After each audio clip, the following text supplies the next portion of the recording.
A very good morning to all the participants. Welcome to Module H, presenting your research module. I am Dr. Wong. It's my great pleasure to be here with you to be the moderator for this session. In this module, we will have poster competition from the researcher and co-researcher, not only from UKM, but also from other university, hospitals, from Malaysia, and also from Australia. We are honored to have Prof. Dr. Chia Fok Chu from the Department of Pediatrics, and also Associate Professor Dr. Nani Halina Muhammad Latta from Department of Surgery to be our judges for today's oral presentation. So briefly, we will have 10 presentations from the clinical category in totals, and each presenter is given 10 minutes for their presentation, followed by a 5-minute Q&A session. So without further ado, I would like to invite our first presenter, Dr. Anis Alisa Nasruddin, with her title, The Impact of Mammography Techniques and Experience on Visual Search Pattern. So, yeah. Enjoy the videos. Assalamualaikum and good morning to everyone. Thank you for joining my presentation. First of all, I would like to thank the organizers for giving me this opportunity. I am Anis Alisa Bidi Nasruddin from Faculty of Health Science of UKM and the final year student of Diagnostic Imaging and Radiotherapy. The title of my presentation today is The Impact of Mammography Technique and Experiences on Visual Search Pattern. A brief introduction about the topic today. In mammography, there are several techniques known as full-field digital mammography, FFDM, digital breast tomosynthesis, DBT, and synthesized 2D mammography, S2D. In FFDM, the X-ray tube is static, so it produces only a single 2D image. Due to the acquisition technique where the X-ray tube is static, it has causes overlapping of breast tissue. So to solve this problem, another technique known as DBT is introduced. In DBT, the X-ray tube, it moves in arc and shot from multiple angles. Therefore, it produces slices of images, somehow similar like CT scan. Due to the multiple angle shot, it has causes long acquisition time, and this can compromise the patient comfortability. Besides that, in clinical setting, the radiologist or the reader have to refer to 2D image and also DBT images. This means the patient has to undergo 2 procedures at once, which will lead to twice higher radiation exposure. Hence, a software algorithm can be applied to the slices of images to reconstruct a single S2D image. Due to the reconstruction from the software, the asymmetrical appearance of certain lesion can appear more or less conspicuous, and there is some loss of details. However, in synthesized 2D image, in synthesized 2D technique, the radiation dose is lower because we only use the slices of images, apply software to reconstruct a single image. Thus, the limitations stated above can lead to interpretation errors such as decision-making and also search error. Hence, this is why a visual search pattern is interesting because it can give us an insight on the eye behavior of the reader when they read mammogram from different techniques, and we also want to know if the experiences will influence their visual search pattern. To conduct this study, we have developed 2 test sets. The first test set is FFDM, and the second test set is synthesized 2D. In each of the test set, it consists of 14 normal and 14 abnormal cases. Next, a total of 10 readers will interpret these 2 test sets. So we have 6 experts with experience of 6 years and above, and 4 novices with experiences less than 6 years. So during the interpretation by the readers, they have to wear the Tobii eye tracker and need to maintain a distance of 60 cm from the ASO monitor. This is to make sure the whole CC mammogram are recorded by the eye tracker. Besides that, while interpreting, they have to fill in a form where they have to mark the lesion location and also provide confidence score. After that, the eye tracker, it has a software that will store the recording where we can extract the fixation duration and also time to first fixation. So these two informations will be analyzed in both modality. Besides that, experts also shows longer time to first fixation compared to novice in FFDM and synthesized 2D. Fixation duration is the time where they spend and focus on the certain area. Meanwhile, time to first fixation is the time it takes for the reader to look at the lesion. So even though there is slight variation in the fixation duration and time to first fixation, the value is not significant. The diagram below shows the gaze plot and heat map in full-field digital mammography and in synthesized 2D. This is taken from the mammography cases where all readers, experts, and novices are able to correctly identify the lesion. So as we can see here in the gaze plot, one color represents one reader. So this is the combination of all readers. And we can observe that experts and novices, they have a similar scanning pattern where they compare the right CC view and the left CC view. Next, for the heat map, it comes in a variation of colors, which is red, yellow, and green. This color represent on how long they focus at the area. Red means the reader more focus on the area, followed by yellow, and green is the least focus area. So in both FFDM and synthesized 2D, all readers, they look at the lesion as represented by the red color here. All of them are more focused on the lesion location. Therefore, in the results, we can find that both experts and novices, since they compare the right and left CC view during interpretation, they have a similar scanning pattern, which leads to almost the same fixation duration and time to first fixation. Besides that, since experts, even though they have a shorter fixation duration, they're still able to identify the lesion correctly. This is because they are more efficient in their decision-making and also visual search pattern. However, even though novices, they have less experience and lesser efficiency compared to experts, they're still able to detect the lesion correctly. This can be related to the lesion appearance itself, where speculated mass usually associated with malignancy. To conclude this study, experts and novices have similar scanning pattern in both modality, FFDM and synthesized 2D.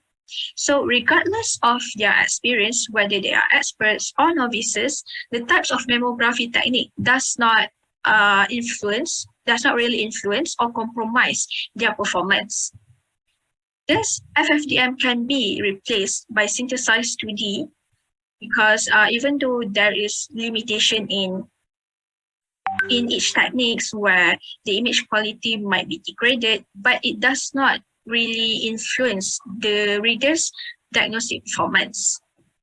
Hence, we can benefit from the synthesized 2D lower radiation exposure. That's all from me. Thank you.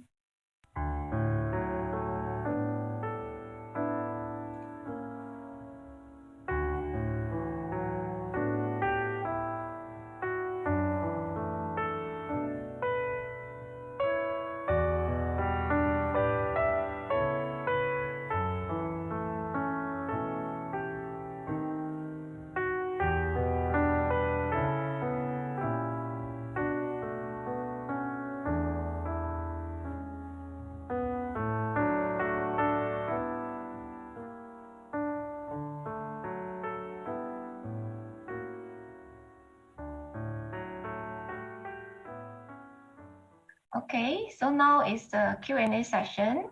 Is there any question from the judges or the participant? If you have any question to the presenter, you can type your question in the Q&A. Thank you, Prof. Wong. Nani here.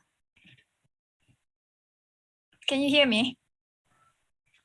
Yes, Prof. Nani, I can hear you. Okay, thank you, Anis. Anis Alisa. I have a question here with regards to you have got 14 mammograms each abnormal and normal given to the observers, right? Yes. Yes. In each set, it consists of 14 normal and 14 abnormal. Okay. So when my first question is that how do you arrive at the decision to actually collect or have 6 experts and the number of novices that you have finally arrived at? That is question number 1. And what is the inter-observer variability that you have seen in these instances? Okay, thank you for the question, Prof. Nani. So for this study, to use the eye tracker at several criteria that has to be fit for the readers, which is the reader must not wear spectacles and they must not have history of eye surgery as well as movement disorder. Because if they wear the spectacles, the glare from the spectacles. Anis, the sample size, how do you arrive at the number of sample that you think is adequate? Sample size? Sample size.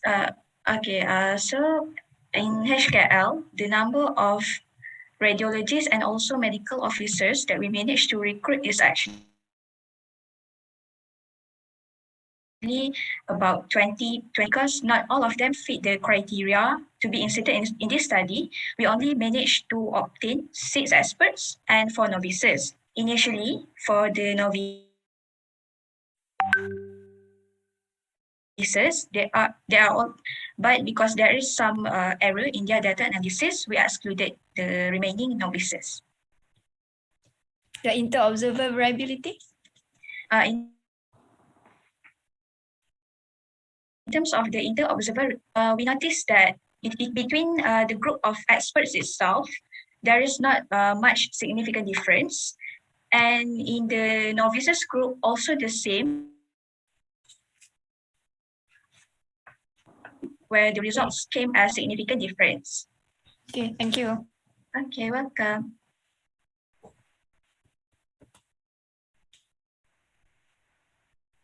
I have no more questions. Any question? Any further question? So sorry I got into here late, Prof. Wong. So it's a problem with the connection link. But so I didn't really get to see her poster except for the last part. And I just look at the title. Dr. Anis, the impact of the technique and experiences on the visual search pattern. So what are you trying to stress on here in this project? If I may ask you in just your short summary of this project. Okay, in this project, we actually want to compare which is the reader's eye behavior when they interpret 2 types of different mammograph. The first type is full-field digital mammography, and the second type is synthesized 2D digital mammography. Both technique, FFDM and synthesized, the image is in 2D format. However, the technique to acquire the image is different, and based on our previous set, the images, they have different quality. So we want to know whether the different in image quality can actually influence the eye behavior. So you're actually comparing techniques rather than you looking at the impact lah. We look at the impact whether the reader in FFDM they're able to locate all the, and we also compare if their fixation duration and time to first fixation is different when they look at FFTM and synthesized 2D. Because actually in this study, look at their diagnostic performance, where they have to fill in the form to note the lesion location, the types of lesion. Yeah, but just the title, looking at the title, the impact of the technique, looks like you're just looking at one technique. You're not actually comparing the two different formats that you told us about, right? Just looking at the title of your study. So it seems like you're looking at one mammography technique, but your focus is actually comparing two different formats and see how it affects your search. Formats. Yeah. So I'm just, asking on the title. The title doesn't seem to tell us what your study is about. Yeah. Okay, Prof. Yeah. All right. I think that's about it. Thank you, Dr. Anis, for the presentation. We have the second presenter, Dr. Johari Effendi Jumaat from the Department of Microbiology and Immunology, with his title, The Significance of Anti-Nuclear Antibody, Indirect Immunofluorescence Pattern and Titration in the Diagnosis of Systemic Autoimmune Rheumatic Disease. Yep. Welcome, Dr. Johari. Bismillahirrahmanirrahim. Assalamualaikum and a very good morning. I peace to everyone. My name is Johari Effendi bin Jumaat. I'm a medical officer from the Department of Medical Microbiology and Immunology, Faculty of Medicine, University Kebangsaan Malaysia. The topic for my presentation today is the significance of the anti-nuclear antibody indirect immunofluorescence pattern and titration in the diagnosis of systemic autoimmune rheumatic diseases. The principal investigator for this study is Associate Professor Dr. Asrul Abdul Wahab. Before introduction, anti-nuclear antibodies or ANA are immunoglobulins or antibodies released by our immune cells that will bind to one or more antigens expressed within the nucleus of human cells. The production of anti-nuclear antibodies signifies the presence of autoimmune diseases. ANA test is a common laboratory test that is used as a screening test for connective tissue diseases, particularly the systemic autoimmune rheumatic diseases or SARDs, that comprises of SLE, rheumatoid arthritis, mixed connective tissue disease, Sjogren's syndrome, and systemic sclerosis. There are several ways or techniques for detection of ANA, but indirect immunofluorescence technique or IIF is the gold standard laboratory method for detecting ANA. Normally, the ANA indirect immunofluorescence will be reported as pattern and titration, and this is important to determine which type of autoimmune disease the patient most likely has. The objective of this study is to determine the correlation between ANA indirect immunofluorescence pattern and titration for the diagnosis of SARDs among positive ANA indirect immunofluorescence samples. The picture here is an example of homogeneous pattern. As for the study design and method, this is a retrospective cross-sectional study that was conducted over a 6 months period in the year of 2019. We included all positive ANA indirect immunofluorescence samples with screening titration at 1 in 80, and all the patients included are all above 18 years old. So our exclusion criteria will be samples from patients below 18 years old and those samples with incomplete data. Only archived samples were used for this study, whereby all the samples were already tested for ANA indirect immunofluorescence. The ANA indirect immunofluorescence titration was initially performed at 1 in 80, and then 1 in 160, and then 1 in 320, and the highest titration is 1 in 640. The titration and pattern were then analyzed by NovaView. NovaView is the machine that we have in the immunology lab, whereby it will capture the fluorescence pattern in all titration. The last positive dilution was taken as a positive titration for respective samples. Okay, for example, after all the titration were done, if the sample is positive in 1 in 320 titration, but negative in 1 in 640 titration, That means the positive titration for that particular sample is 1 in 320. The demographic, the clinical data, and the final diagnosis of each patient were then retrieved to correlate with the pattern and titration of ANA indirect immunofluorescence. Okay, and this picture showed here is an example for speckled pattern. Okay, now we go to the results from this study. Okay, from the table 1, this is demographic results. As expected, we can see more females than males with positive ANA indirect immunofluorescence, whereby females constitute around 80% of all positive samples. Okay, and the mean age between male and female genders are 59 years old and 52 years old respectively. While for ethnicity, Malay ethnic predominates with a percentage of 67% among all positive samples during the study period, followed by Chinese ethnic, Indian ethnic, and others. Majorly, around 37% of the samples positive only at the lowest titration, which is 1 in 80. 28% of the samples positive with the highest titration of 1 in 640. 22% of the samples positive with a titration of 1 in 160. And only 12% of the samples positive with a titration of 1 in 320. Okay.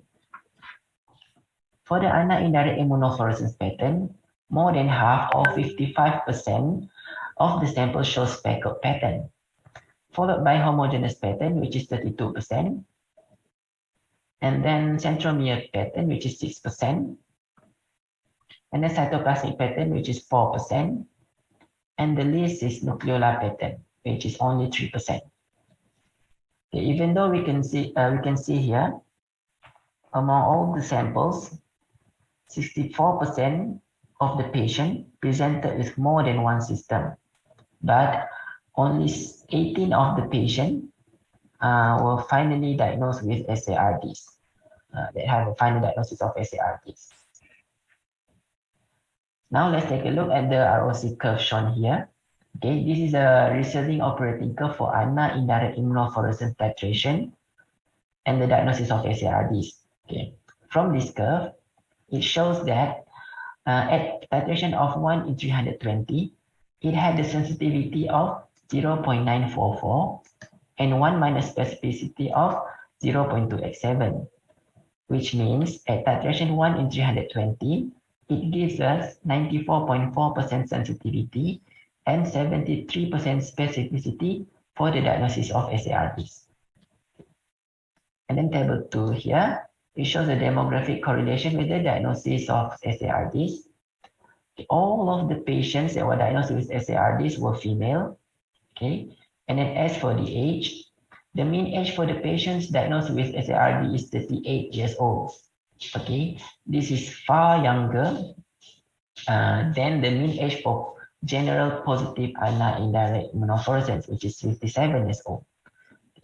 And then from this table, we could see that homogeneous pattern was significantly associated with SARDs with p-value of less than 0.001. Okay, that's for the results, and then we go to the discussion and conclusion. Okay, from this study, we could see that ANA indirect immunofluorescence of homogeneous pattern with a titration of at least 320 was significantly associated with SARDs. Apart from that, those with younger age are more likely to have SARDs as compared to the older age. The result from this study is in agreement with the previous study by Soto et al. In 2015, whereby the result from the study showed that ANA indirect immunofluorescence titration of 1 in 320 is best to discriminate between SARD and non-SARDs. Another study by Wang et al. In 2011 also stated that ANA indirect immunofluorescence with titration of 1 in 640 was more likely to be associated with SARDs. Overall, we can say that for those patients who have SARDs, they tend to have a higher ANA titration. But we must bear in mind, this titration value does not represent nor reflect the disease activity. It just gives higher probability of the patient to have SARDs. And then ANA indirect immunofluorescence pattern, such as homogeneous and speckled pattern, are commonly seen in SARDs, particularly in SLE. These patterns are obvious. However, there is a subset pattern of ANA indirect immunofluorescence called dense fine speckle pattern or DFS that might resemble both homogeneous and speckled pattern and makes it crucial for the immunopathologist to be able to identify the DFS pattern while interpreting the results. Okay, this is the example of the DFS pattern. It resembles both homogeneous and speckled. Okay, this is because this particular pattern harbor anti-DFS70 antibody, which was commonly seen in healthy population and entirely not related to SARDs. Okay. However, the anti-DFS70 antibody was not specifically tested during the study period. Okay. And from the result that we obtained from this study, we can conclude that ANA indirect immunofluorescence titration of at least 1 in 320 with homogeneous pattern were likely to be associated with the diagnosis of SARDs. Okay. Let's mark the end of my presentation for today. Akhir kata, selamat menyambut bulan kemerdekaan. Assalamualaikum and thank you for your kind attention.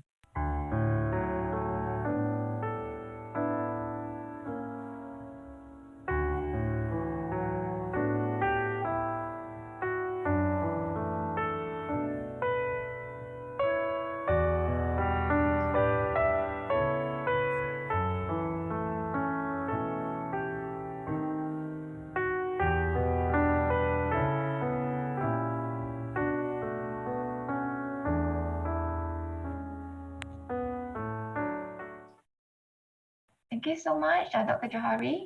Is there any question from the judges to the presenter? Yeah, can I just ask Dr. Johari, why do you want to do this study? Okay, actually, for the diagnosis of SRD, we just want to try to help the clinician to decide whether or not the patient that they see are more likely to have SRD or not.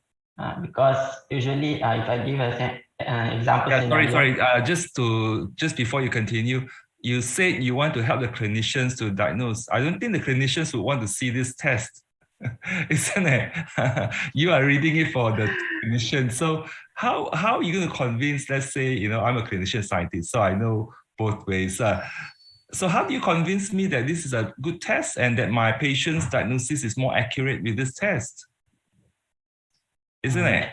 Yes. You know how clinicians are, they look at the patient, they look at all the features, and then they just want you to tell whether the test is consistent with the diagnosis or not normally. Yes. So how is this going to help?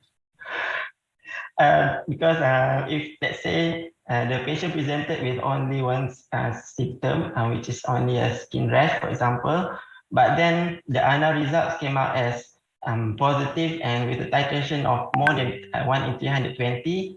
So I think it is better for the clinician to dig deeper and then seek the sign and symptom for SARD.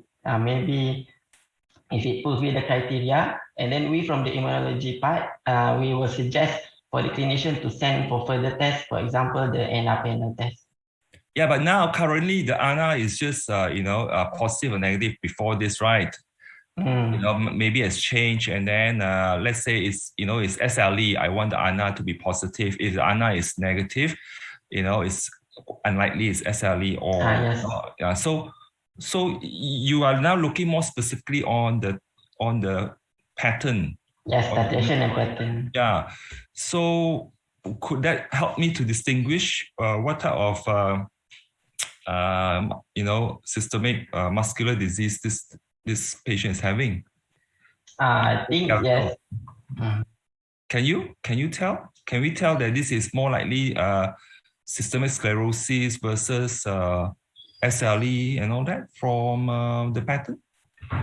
Usually, the pattern is quite specific, but not really specific, because sometimes, for example, in homogeneous pattern, usually it will appear in SLE patient. But then it can also appear in other type of diseases. Even the infection can also come with the homogeneous pattern ANA. But then at least for this study, we know if the patient have a very suggestive symptom of SLE, for example, and then the titration is more than 130 with a homogeneous pattern, then I think it can confirm the diagnosis of SLE.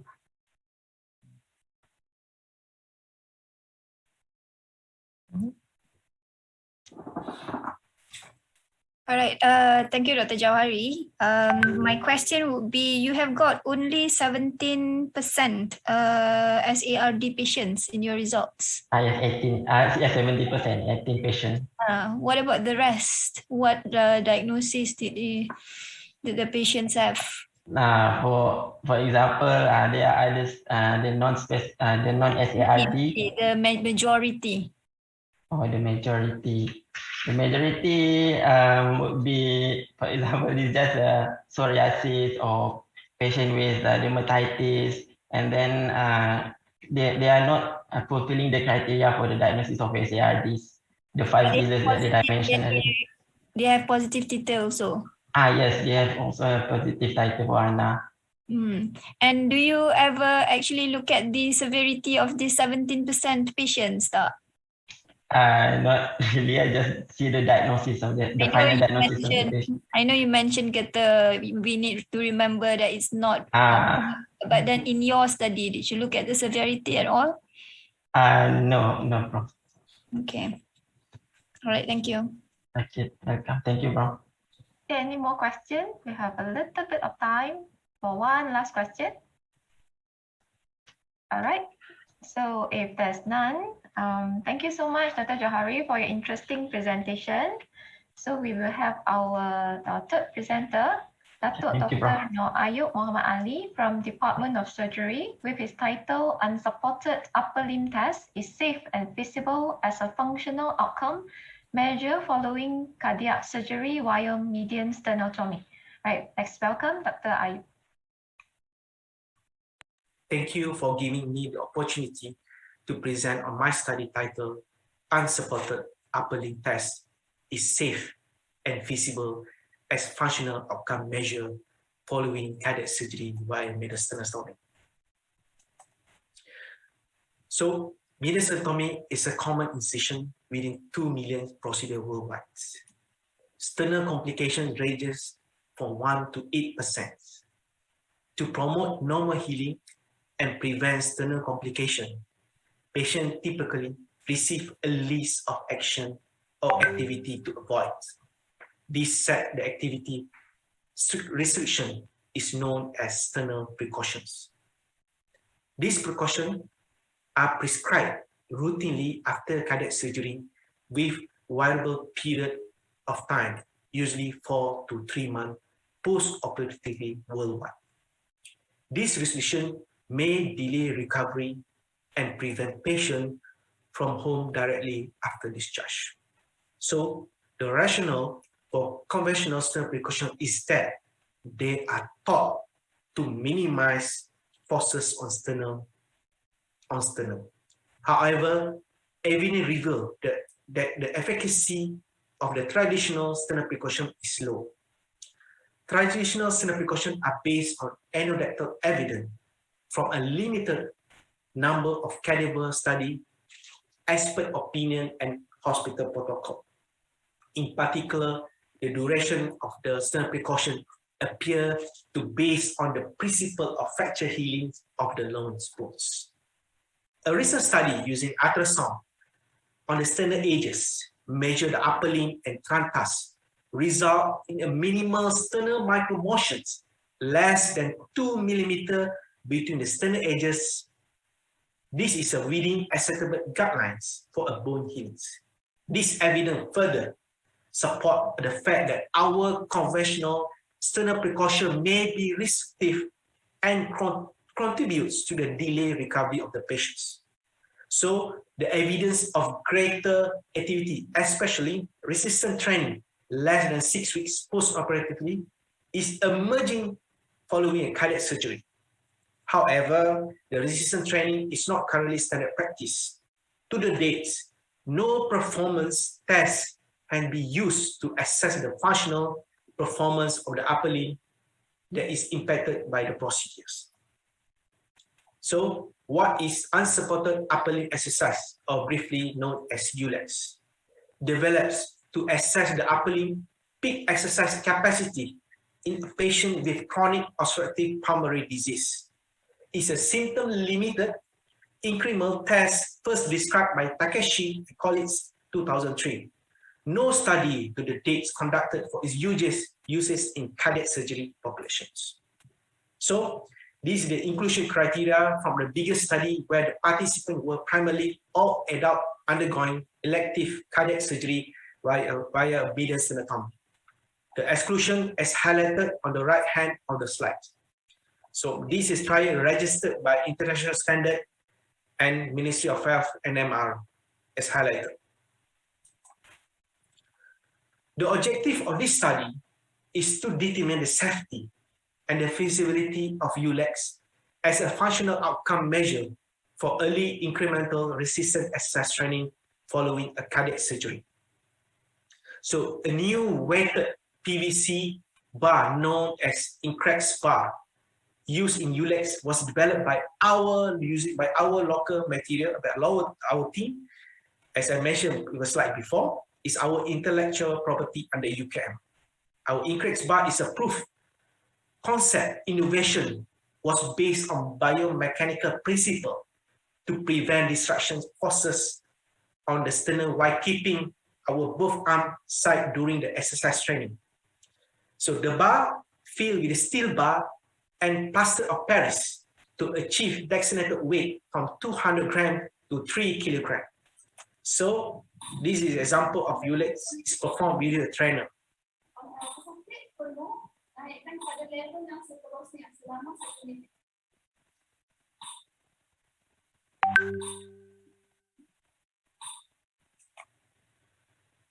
So the primary outcome of ULEX and numerical scale of pains, patient was assessed pre-operatively prior to the discharge post-operatively and 4 weeks post-operatively, similar to for the pain.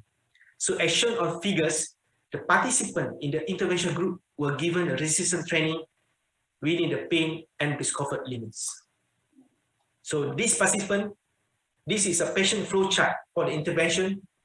Eligibility were assessed within 46 participants, 33 patients included in this main RCT studies. So for the safety and the feasibility, we analyzed 8 patients to date of who has completed 3 time points of the intervention group. I'm going to present the results. The sample size was typical of cardiac surgery populations with the mean age being 61 years old and the gender distribution biased males. But then the most important, there was no adverse event such as sternal wound infection, sternal instability, and mediastinus post-operative. There were also no medical adverse event associated with exercise intervention, such as new chest pain, shortness of breath, palpitation, and death. So the table in the slide is result of mean standard deviations within the group difference. There were no statistical within group difference on ULEX on the level achieved, and the patient reported pain is P more than 0.05 across all the 3 time points. However, there were statistical differences in the weight in kilogram and time in minutes at similar time point with a P less than 0.05. During the hospitalization, upper limb function is impaired in the ULEX scale score, indicating that the effect of the surgery post-operatively as time after the surgery increase. In conclusions, ULEX demonstrates safety and feasible as functional outcome measure for early resistant training exercise following cardiac surgery with no increase in patient-reported pain. It has a potential as pre-operative surgical risk assessment and informed intervention. It helped in quantifying the importance of function limitation of upper limb function and trunk in this population. However, further study is warranted to assess the psychometric property in cardiac surgery populations. Thank you. This is.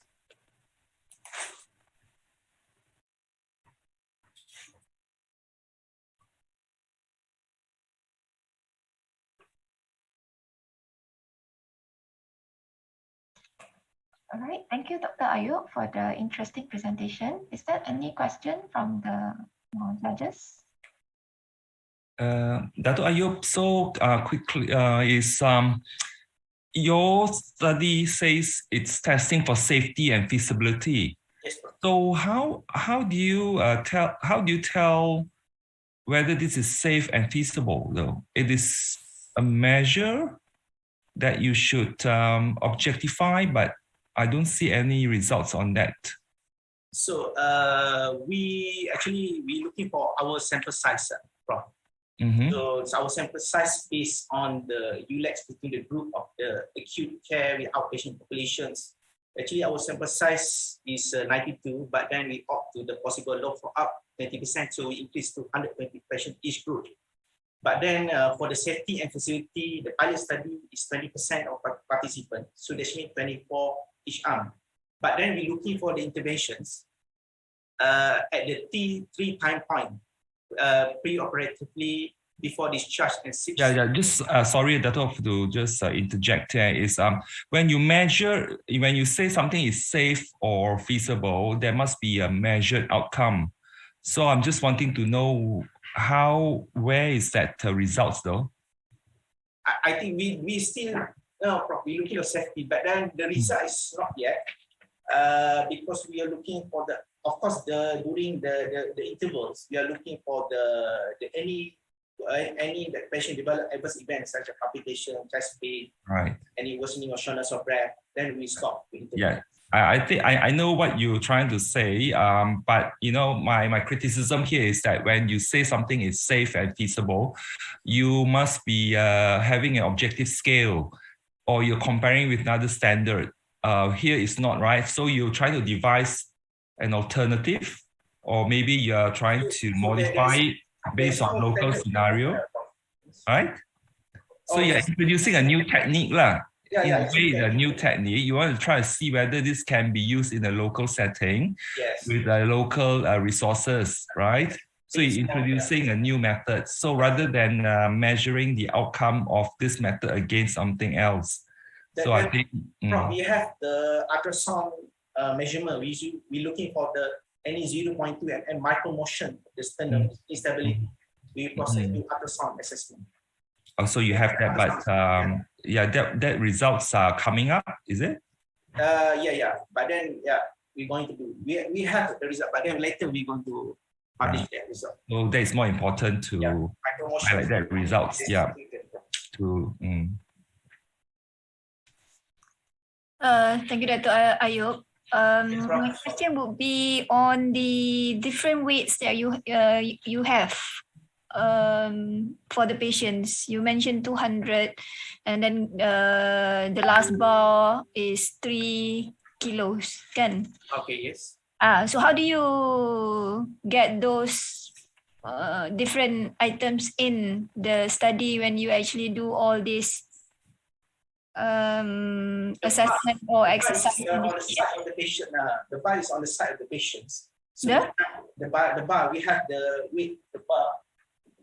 So it's not that you start from below and then go up. We start from everyone. We have to start from below, from the 0.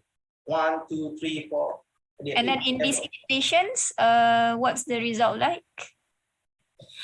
So actually, the result for I already shared it. The 8 patients, they all managed to get to that heaviest. No, Prof, cannot. Okay. What would be the reason for that? For not being able to raise that? Because of patient limited movement. So they still have limited movement. Okay. Still movement. Okay. So what's the highest that they can go? Majority of them. Majority maybe level 6. Level 6. Weight is around about 500 grams. But then pre-operatively, usually most of them is 1.2 kilos. What is the standard now for the usual post CABG patients? No standard. Therapy like? There's no standard protocols, whatever. That's why we are looking this. We want to reduce our ULEX. Our ULEX going to be a multi-sector trial, including to 6 centers of cardiac center in Malaysia. So that's why we're trying to improve outcome of the patient after the CABG, or mainly because of post medicine. All right. Okay. Thank you. you so much, Dr. Ayub, for your very interesting research. So if there's no more questions from the judges, I will proceed with the next presenter, Dr. Siti Maisara Amir from the Department of Community Health, with her title, The Human Papillomavirus Self-Sampling Test Acceptability Among Muslim Women, a Systematic Review. Okay, yep. Please welcome Dr. Siti Maisara. Bismillahirrahmanirrahim. Assalamualaikum and salam sejahtera. My name is Dr. Siti Maisara Amir and I will be presenting on my topic entitled The Human Papillomavirus Self-Sampling Test Acceptability Among Muslim Women, a Systematic Review. As for the introduction, HPV self-sampling test was first introduced in 2003 as a co-testing test alongside pap smear for cervical cancer screening. It was developed as a result of the scientific finding that cervical cancer is caused by recurrent oncogenic human papillomavirus infections. HPV self-sampling test is a molecular test to identify HPV DNA in cervical swab samples with better sensitivity and high negative predictive value, better cost effectiveness, and its self-sampling method could reduce many barriers recognized by women in pap smear testing. In short, it is a promising approach in increasing the cervical cancer screening worldwide. As every test comes with its pros and cons, it is believed that culture and religion could be one of the determinants of the acceptance of the test, with many previous studies directed it significantly to Muslim women. Therefore, this systematic review aims to identify and review the acceptance of HPV self-sampling tests among Muslim women from the existing literature. This review used preferred reporting items for systematic reviews and meta-analysis, or we call as PRISMA, a review protocol widely used for systematic review. Guided by this protocol, we started the review by determining intended research questions. We used PICO to assist with research question formulations. We included Muslim women as the population, the HPV self-sampling test as the interest and context, and acceptance as the outcome. The research question was, is HPV self-sampling test accepted among Muslim women? We use 4 databases for literature search, namely WOS, PubMed, Ovid Medline, and Scopus. The inclusion criteria were articles published from 2012 to 2021, full original articles related to the current study PICO, and articles in the English language. The exclusion criteria were conference abstract, book chapters, reports, systematic reviews, and meta-analysis studies. The figure shows the PRISMA flow diagram, which include identification, screening, and eligibility phases. In identification phase, 98 articles were identified through database searching. 11 duplicates were removed, therefore 87 articles were proceeded to screening phase. 73 articles were removed after reviewing the titles and abstract, therefore 14 articles were proceeded to eligibility phase. Full text articles were read through, and 7 were removed for various reasons. 7 final studies were then proceeded with quality appraisal by using the mixed method appraisal tool, or we call as MMAT. All 7 articles were good in quality, therefore they were included for data extraction and analysis by using thematic analysis method. Now, let's move on to the findings of the review. This review included 7 studies which were published in between 2016 to 2020. 2 studies each from Canada and Malaysia, and 1 study each done in Liberia, Thailand, and Senegal. 6 studies were done quantitatively, while 1 study was done qualitatively. The sample size ranged from 30 to 839, with percentage of Muslim participants ranged from 47.9 to 100%, and were the majority in all studies. All included articles concluded that Muslim women accepted the HPV self-sampling test for various factors. However, some unfavorable concerns were also mentioned in the studies. The identified aspects that determine the acceptance of the HPV self-sampling test conveyed by the Muslim women in the included studies were classified into 2 main themes, positive and negative. The positive aspects were the driving factors for the acceptance of the HPV self-sampling test among Muslim women. The positive aspects include convenience, culture sensitive, and availability. We found that the Muslim women's positive aspects are related to better acceptance of the test. The self-sampling approach leads women to do the test comfortably by themselves without the presence of healthcare workers. The test could be done fast as it is perceived as a straightforward procedure and women could do it by following simple instructions. Muslim women found that the test to be culture sensitive as it provides complete privacy and modesty, which are essential values for Muslims. Muslim women's health behaviors appear to be influenced by their religious views and values. They seek Islamic ethics guidance when choosing any health interventions. This test is suitable for those with difficult access to healthcare facilities or poor screening settings in lower income countries. The availability of testing by using postal service is practical because there is no need to travel far to healthcare facilities. On the contrary, the negative aspects will adversely influence the acceptance of the HPV self-sampling test among Muslim women. The negative elements include religious taboo, low self-confidence, and perceived cost. We found that these negative factors were concerns about the test that could disrupt their acceptance level. Cervical cancer screening as a whole was perceived as a religious taboo among Muslim women. They connected it with promiscuous sexual behavior and thought of it as a sexually transmitted disease. 3 included studies mentioned that Muslim women felt less confident in doing the test. Some participants worried their technique might be improper or whether they could collect the correct sample from the right location for testing. Thus, they preferred provider-administered sampling.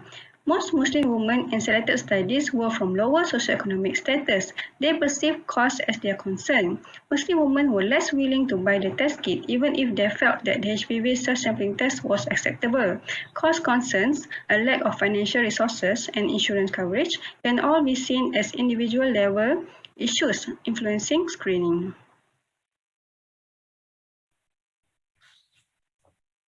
For my last slide, I will be talking about the strengths and limitations of this review.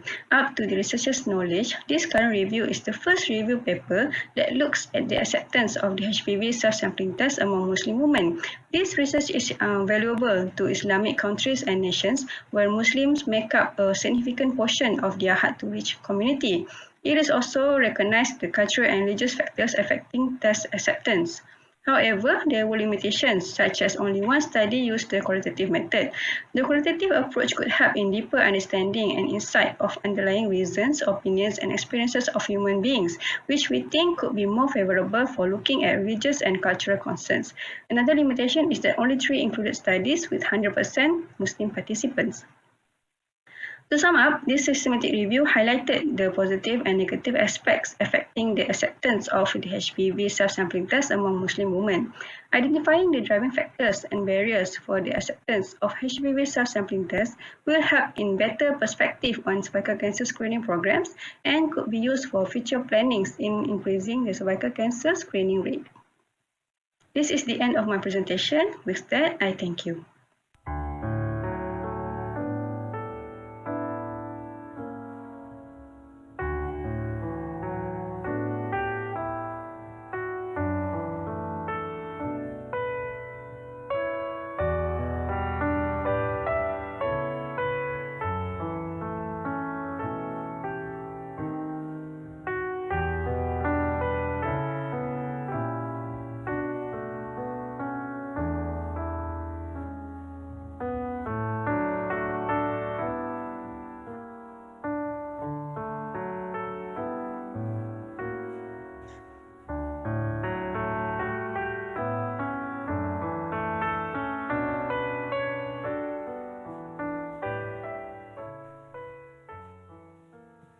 Right. Thank you, Dr. Siti Maisara. Is there any question to the presenters? Yeah, Dr. Maisara, thanks for the presentation, but I don't seem to get why you want to do this review. What's the rationale behind it? Why just Muslim women in this this testing? I don't think you have discussed about the rationale. What is so special about looking at Muslim women's acceptability? Thank you, Prof. Why not non-Muslim? In what aspect are we looking at here? Okay, this review is actually part of my ongoing research looking at the acceptance of the HPV self-sampling test because previous studies shown that one of way of doing cervical cancer screening is through pap smear test. However, pap smear test, there are many barriers, and one of the barriers is embarrassment while doing the procedure by the healthcare workers. And it is very significant, especially in Muslim women, as they are religious and their culture is more how to say, sensitive. That means we always. But where is that basis of they're more sensitive? I mean, is this not equally a sensitive issue to non-Muslims? You know, that's why I'm asking you the rationale. Unless it is a religious thingy that prohibits them from doing, and that's another thing that you haven't talked about. Whether you're talking about women who are married or not married, or having, regular sexual intercourse or not. I think those are the issues, isn't it? Yes. Those things were not brought up about the sensitivity in that aspect. Yes. But for HPV self-sampling test, usually we do for married women, and for Muslim, especially in Malaysia, they're very like they depends on their husbands. And then some husbands said no. Then don't forget. Sorry, the non-married doesn't mean they don't have sexual intercourse. Yeah. Yes, true. Isn't it? So that's why it may be sensitive in the aspect, in the sense that. Mm-hmm. They're not married, but yet they're having regular sex, obviously privately, without knowledge of most people. And it becomes a taboo, isn't it, to do the test, because they say, hey, why are you doing sex with a sexually transmitted disease? And then you're supposed to be not married and not having sex, and yet you're doing the test. I think these are the issues that I think in the background, you probably didn't highlight why you want to look at it in this way.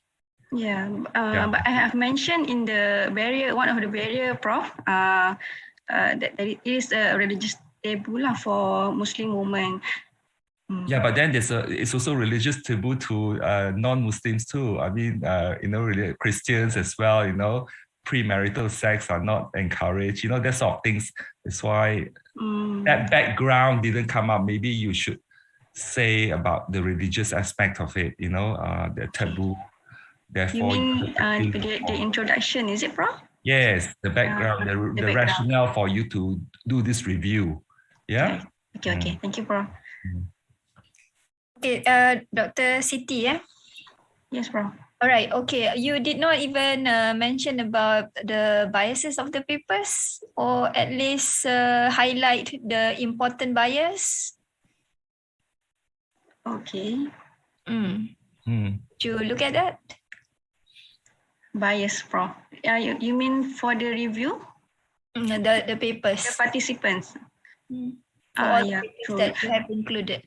Yes, because it's very hard to find papers with 100% looking at Muslim women. So I included some papers, but then all the papers that I chose, the majority of the participants are Muslim. But what about recruitment? Ada recruitment bias on all the papers? When you do systematic review, you need to present to us. I did MMAT, the mixed method appraisal 2, and I think all 7 answered the MMAT lah. That's why I chose all these. So bias is included in this MMAT. I'm not very familiar with MMAT. Yes, Prof. But do you the main bias that you identify in all these papers would be, which one is it? The number, the percentage of percentage of Muslim within that particular study. True. Okay, but you have generalized it to all women towards the end.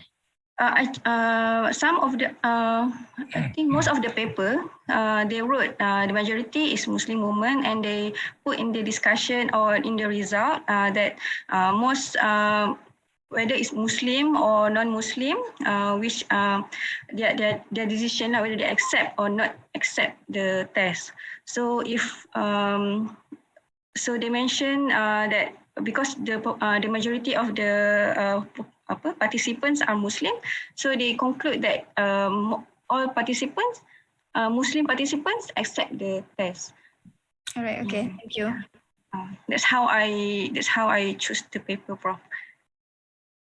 Yeah, the search, Nani brought up a good point. But the search pattern, the search words they used was acceptance as one of it, you know? Sorry? Right?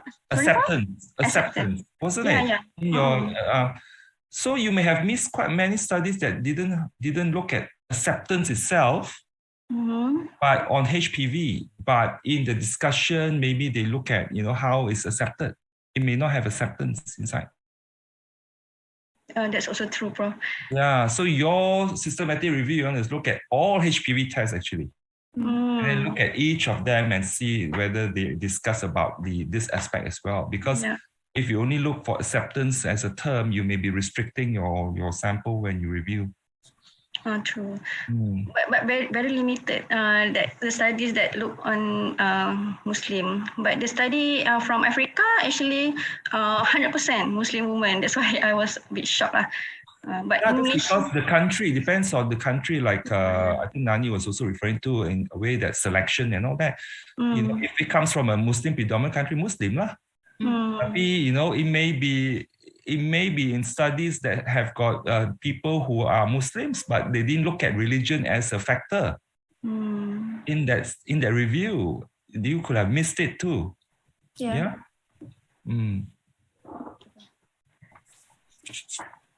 Thank you so much, Dr. Siti, for your presentation. So we'll move on to the next presenter, Marhiyati Mohammad Yunus from Diagnostic Imaging and Radiotherapy Unit, Faculty of Health Sciences, with her title, Comparative Study of Lung Tumor Volume Segmentation in Contrast-Enhanced Computed Tomography CT Thorax Images using 3D Slicer software. Okay, with that, we welcome Dr. Marhiyati.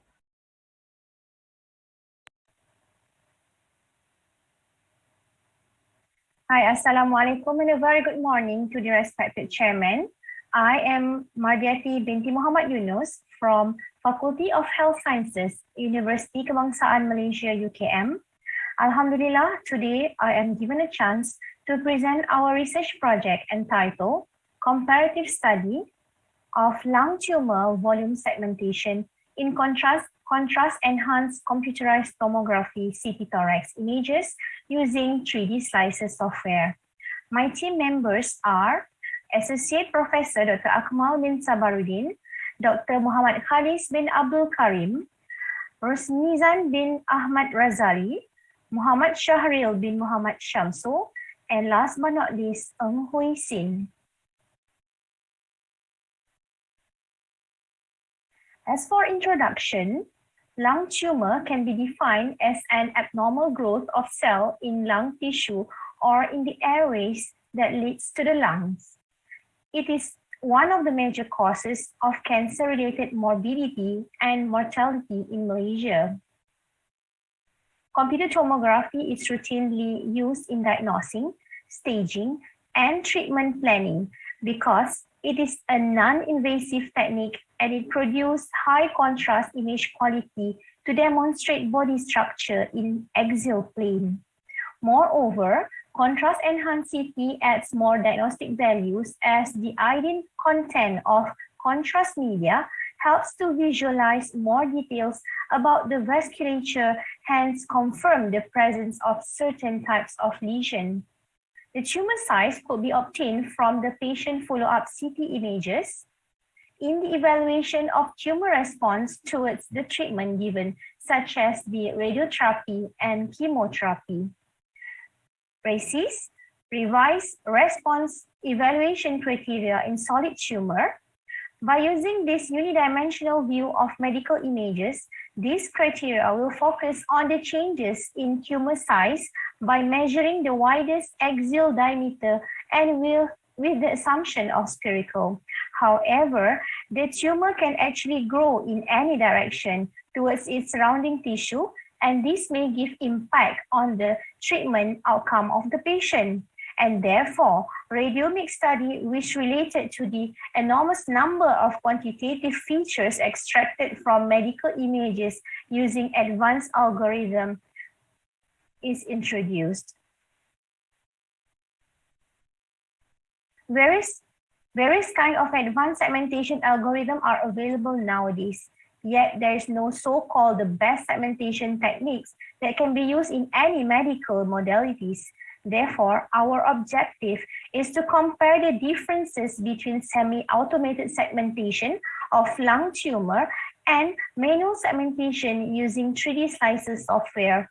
The volume measurement and radiomics features extraction will be analyzed using the radiomics analysis within 3D slicer software in order to analyze the first order and texture analysis. Okay. Although manual segmentation were applied in a most clinical setting and may provide high accuracy in contouring the tumor, yet it is tedious, tiring, and time-consuming. Semi-automated segmentation appear to be the possible alternative other than manually tumor contouring. Therefore, we go to the methodology. We collect 45 sets of images of CT thorax images taken retrospectively from the Cancer Imaging Archive, TCIA, which is freely available online.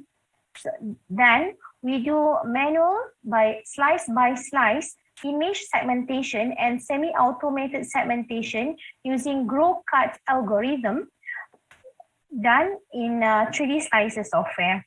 Manual segmentation also was done using paintbrush tool to include the tumor in every single slice, as we can see in figure manual segmentation here.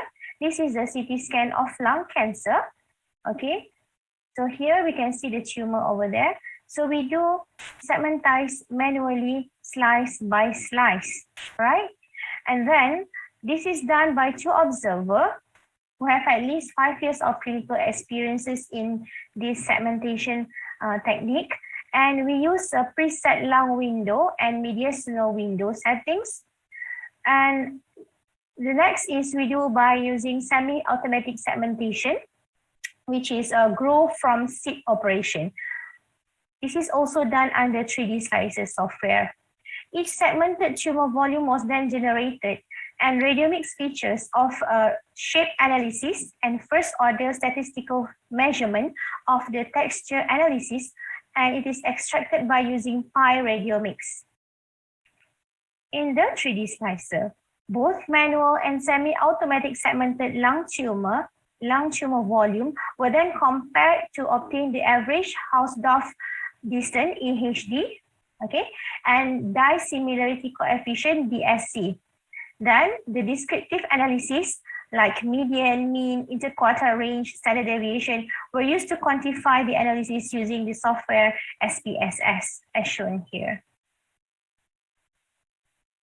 As a result, we found out that the data of segmented volume was not normally distributed for both manual and semi-automated segmentation, and therefore we use man-Whitney tests carried out for this aspect.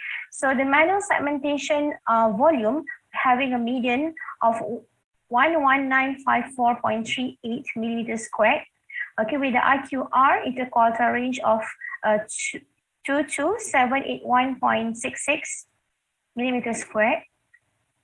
However, the interquartile range IQR for the manual segmented volume is slightly higher than the semi-automatically segmented volume, and there is no significant difference was found with p-value is more than 0.05 between these 2 groups segmented. To examine the spatial agreement of the volume segmented by manual and semi-automated manner, average Hausdorff distance AHD and dissimilarity coefficient were then analyzed. AHD is measured the distance between 2 points of set on the segmented images, while DSC measured the spatial overlap between 2 segmented volume. The box plot shows the AHD was measured by mean and standard deviation of 1.02 and standard deviation 0.71, while the DSC having a mean of 0.83 with standard deviation of 0.05.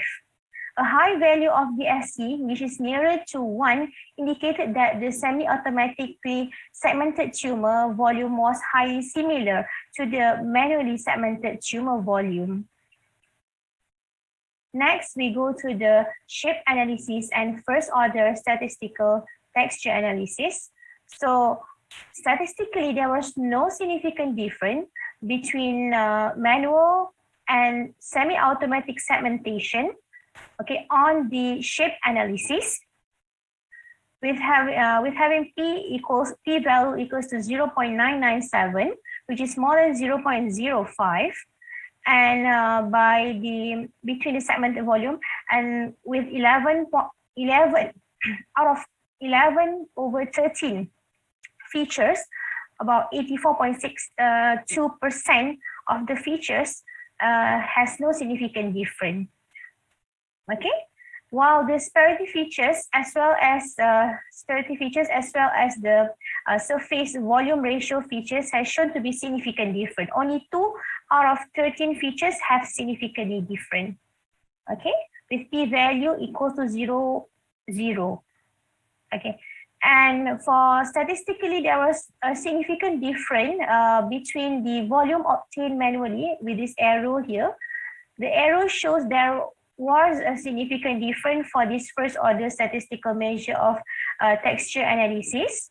Okay, about 6 over 18 features, 33.33% of the features extracted has no significant difference using first order statistical measure of texture analysis. In conclusion, 3D slicer-based semi-automated segmentation can be considered as an alternative to manual segmentation of the same software in obtaining tumor volume. Despite the comparable result in terms of tumor volume measurement, these similarities are found in some of the radiomics features. Radiomics extraction is highly dependent on the volume segmented and image quality. It is suggested that the standardization of image acquisition should always be considered, and the outcome result of semi-automated segmentation should always be checked again to rule out any possibility of over or under segmentation. Manual correction are required to ensure more stable volume measurement and radiomic extraction. That's all for my presentation. Thank you.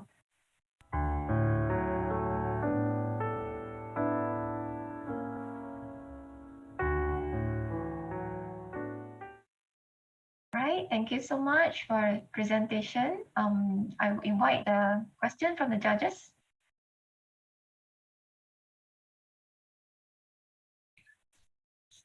Yeah, Dr. Mardiati, very nice presentation, clear. But I have got a few questions. Number one is, you say semi-automated, right? Yes. Semi-automated. What do you mean by semi? Is it not fully automated?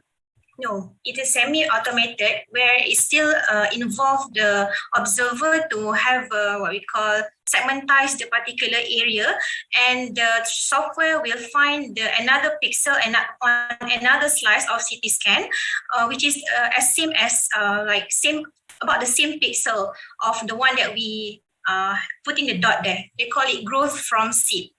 Okay, so you still need the person to sort of map something for the automation to kickstart later on, right? Correct. You have to sort of set the scene before you can go forward. Mm-hmm. Okay, so what's very so-called discouraging was that when you're comparing the two ways, the manual versus semi-automated, you said there is no difference. Okay. I could see there is. It seems like the reading is higher in the semi-automated one, even though their interquartile range are the same. Probably that's the result why it wasn't significant in that way, But do you think it could be using manual? It could be underestimating the size of the tumor. Probably yes, because that's why we want to do this research. Because as we know, human is doing this, interpreting the information by qualitatively using their eyes, and of course we have some limitation in terms of detecting the end corner of the malignant lesion especially. So it is very crucial to find end corner or the border of the malignant tumor. So this research study actually is very meaningful, because this is like a first phase of a radiomic study in terms of extracting the features. So afterwards, in the next future, from this information, we can able to predict whether it is benign or malignant tumor.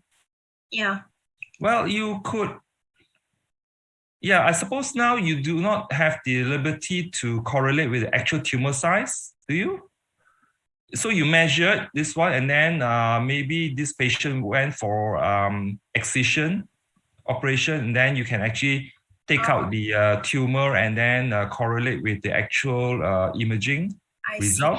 Have you got that? Are you planning? It's a very good idea. Actually, it's a very good, research to do afterwards. Yeah, because we need to relate with the real size of tumor, and there is a research done on it actually. But for this study, actually, we can do lots of things in radiomic study. We can able to compare with different algorithm in terms of which algorithm is giving higher accuracy in detecting the tumor lesion. But even so, now we got all the simulation that you can do. You can make a model. Now there's a lot of lung model, and now you can put a mass inside the lung tissue, and then you can image it, and then you can ask the reader to look at it, and then you use a semi-automated and see who is more accurate, because actually what the size of the ping pong ball you put inside that lung parenchyma, right, as a simulation.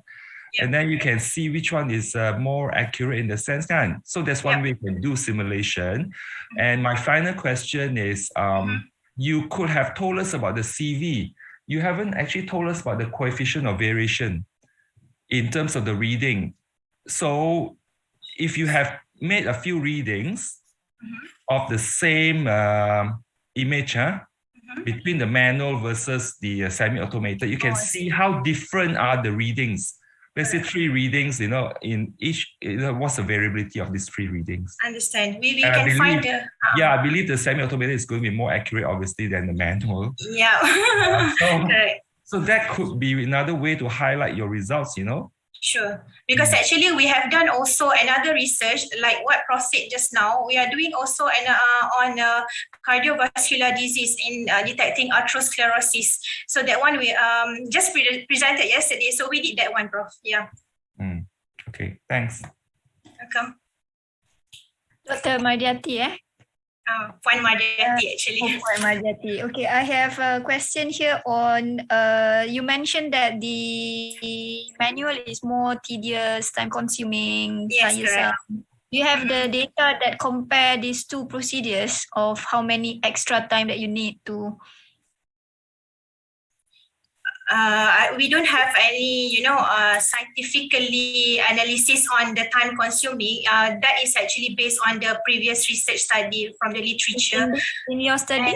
And in my study also, yes, of course, we did it, practically with the expert. So for manually, we have to put can you imagine, on one lesion, we have to put on one slices. So we have to put a dot, like dot, dot, dot, and dot around the circular shape of the lesion. And then that one maybe can consider like for one slice, like about 10 seconds, because I got 10 dot, for example. But for the semi-automated, we just put 1 dot instead of 10 dot. Okay, so you put 1 dot, it will find for you about the same pixel on the next slice and surrounding the area. But so you can imagine in terms of time. In both methods, you've got to put the dots every time in each slice. Yes, because we have another one more method which is automatic, fully automatic. But that one, automatically detected by the software. Yet, also time consuming, because the software need to analyze which particular area that they need to segmentize. So it's very good actually to have in the middle, combination between dependent on the observer and independent without. Do you think there will be any difference with regards to the location of the tumor? Between manual and semi? Yes. Probably semi-automatic is better because they can able to find and search the small particle pixel as compared to the manual one. All right. Okay. Thank you. Welcome. Thank you so much, Dr. Hiati, for a very interesting presentation. I believe this is a very useful studies that you can guide out the clinician on the assessment of the tumor's volume.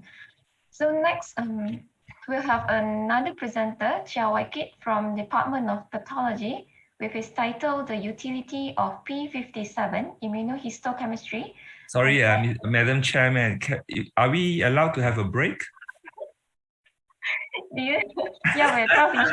Because it's 5 cases already, kan? Yes, we are slightly ahead of time. Prof, you need 10 minutes break? I think so. Prof, Nani? 10:30, Nani? What do you think, Nani? Should we have a break? Yeah. We should have a break. All right. 5-10 minutes. Yeah. Yeah, we have 10 minutes break. We'll come back at 10:30 maybe. Yeah, good. Yeah, thank you so much.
Hi everyone, welcome back to the session.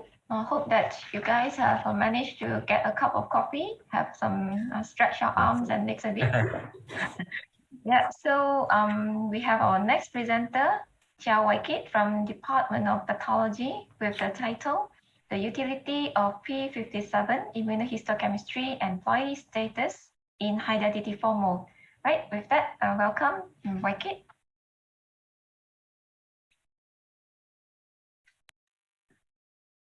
Good morning, everyone. My name is Chia Waikit from the Department of Pathology, Faculty of Medicine, UKM. The title of my presentation today is The Utility of P57 Immunohistochemistry and Ploidy Status in High-Density Form Mold. The distinction of high-density form molds from non-molar specimens and subclassification of high-density form mold as complete mold and partial mold are important for clinical management and for accurate assessment of the risk of persistent gestational trophoblastic disease. The two forms of high-density form molds, namely complete molds and partial molds, can usually be distinguished when morphologic features are well developed. However, a substantial degree of morphologic overlap exists between these two types of high-density form molds. In addition, distinction of high-density form molds from non-molar specimens can be problematic in situations such as hydrophic hypothesis or product of conception specimens or POCs with abnormal villus morphology. This is a non-molar type of villus abnormality with morphologic features suggestive of a partial mold, however, lacking the diandric triploidy required for a definitive diagnosis of partial mold. Hence, the diagnosis of high-density form molds based on morphology alone is subject to inter-observer variability and therefore suboptimal diagnostic reproducibility. This represents a diagnostic challenge for pathologists. The complete molds are purely androgenetic and usually diploid with two paternal chromosome complements and without a maternal chromosome complement. In contrast, partial molds are characterized by diandric triploidy or two paternal and one maternal chromosome complements, whereby non-molar specimens are usually characterized by biparental diploidy with one paternal and one maternal chromosome complements. Utilizing the underlying and unique genetic features of these entities, there are reports on the use of ancillary studies to aid in the diagnosis and classification of high-density form molds. Thus, this study aimed to determine the ability of combined P57 immunohistochemistry and ploidy study by fish to differentiate complete from partial molds. A total of 47 cases consisting of 18 complete molds, 24 partial molds, and 5 hydrophic abortuses were retrieved from Histopathology Unit, Department of Diagnostic Laboratory Services, Hospital Chancellor Tuanku Buri's, UKM. Paraffin sections of all cases was submitted for immunohistochemical analysis for P57 and fluorescence in situ hybridization of fish using centromeric probes for chromosome 11, 16, X, and Y. Only nuclear staining of cytotrophoblasts was considered as positive for P57 antibody. A final diagnosis was assigned by using the results from morphologic features, fish results, and the results of immunohistochemical analysis for P57 and were divided into 3 categories: P57 positive diploid, P57 negative diploid, and P57 positive diploid. The gold standard for the diagnosis of partial mold is made based on P57 positive diploid, while complete mold should be P57 negative diploid and hydrophic abortus being P57 diploid. P57 positive diploid. Of the 18 cases that were initially diagnosed as complete molds, 17 remained as complete molds with results of p57 negative diploid, and one was reclassified as hydropic abortus with the results of p57 positive diploid. While for the partial moles, 10 were p57 negative diploid and reclassified as complete moles, and 6 were p57 positive diploid and reclassified as hydropic abortus. The remaining 8 maintained as partial moles with results of p57 positive triploid. All 5 hydropic abortuses were p57 positive diploid, and the original diagnosis remained. The percentage of correct diagnosis in each category for complete mole, partial mole, and hydropic abortus were 94.4%, 33.3%, and 100% respectively. This image here shows p57 staining in a partial mole with strong nuclear staining in the villus cytotrophoblast and stromal cells. Dual color fish using centromeric probe on chromosome 11 labeled green and chromosome 16 labeled red revealed 3 green and 3 red signals in the nucleus of the partial mole, suggesting triploid DNA content. While dual color fish using centromeric probe on chromosome X labeled green and chromosome Y labeled red revealed 2 green and 1 red signal pattern in the nucleus of a partial mole, indicating the presence of 2 X and 1 Y chromosome, or XXY. This image here shows p57 staining in a complete mole, lacking of staining in the villus cytotrophoblast and also in the stromal cells. Dual color fish using centromeric probe on chromosome 11 labeled green and chromosome 16 labeled red revealed 2 green and 2 red signal patterns in the nucleus of the complete mole, suggesting diploid DNA content. While dual color fish using centromeric probe on chromosome X labeled green and Y chromosome labeled red revealed only 2 green signals without any red signals in the nucleus of the complete mole, so indicating the presence of 2 X chromosomes, or XX. The combination of immunohistochemical analysis for p57 and fish will aid in the accuracy in identifying molar pregnancies. This finding demonstrated that the histological diagnosis of complete mole and hydropic abortus was accurate at 94.4% and 100% respectively. However, only about 1/3 or 33.3% of partial mole diagnosis is correct, while the rest were reclassified into either complete mole or hydropic abortus. This indicates that it is important for pathologists to be aware that the use of ancillary study is required to prevent misdiagnosis of the molar pregnancy. With that, I thank you for your attention.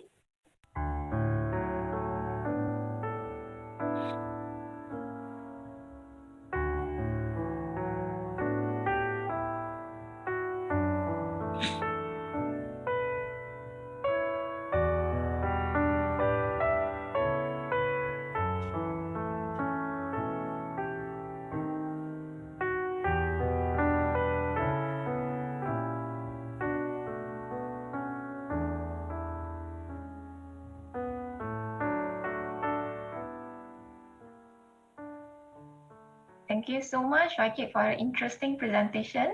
So is that any question from the judges?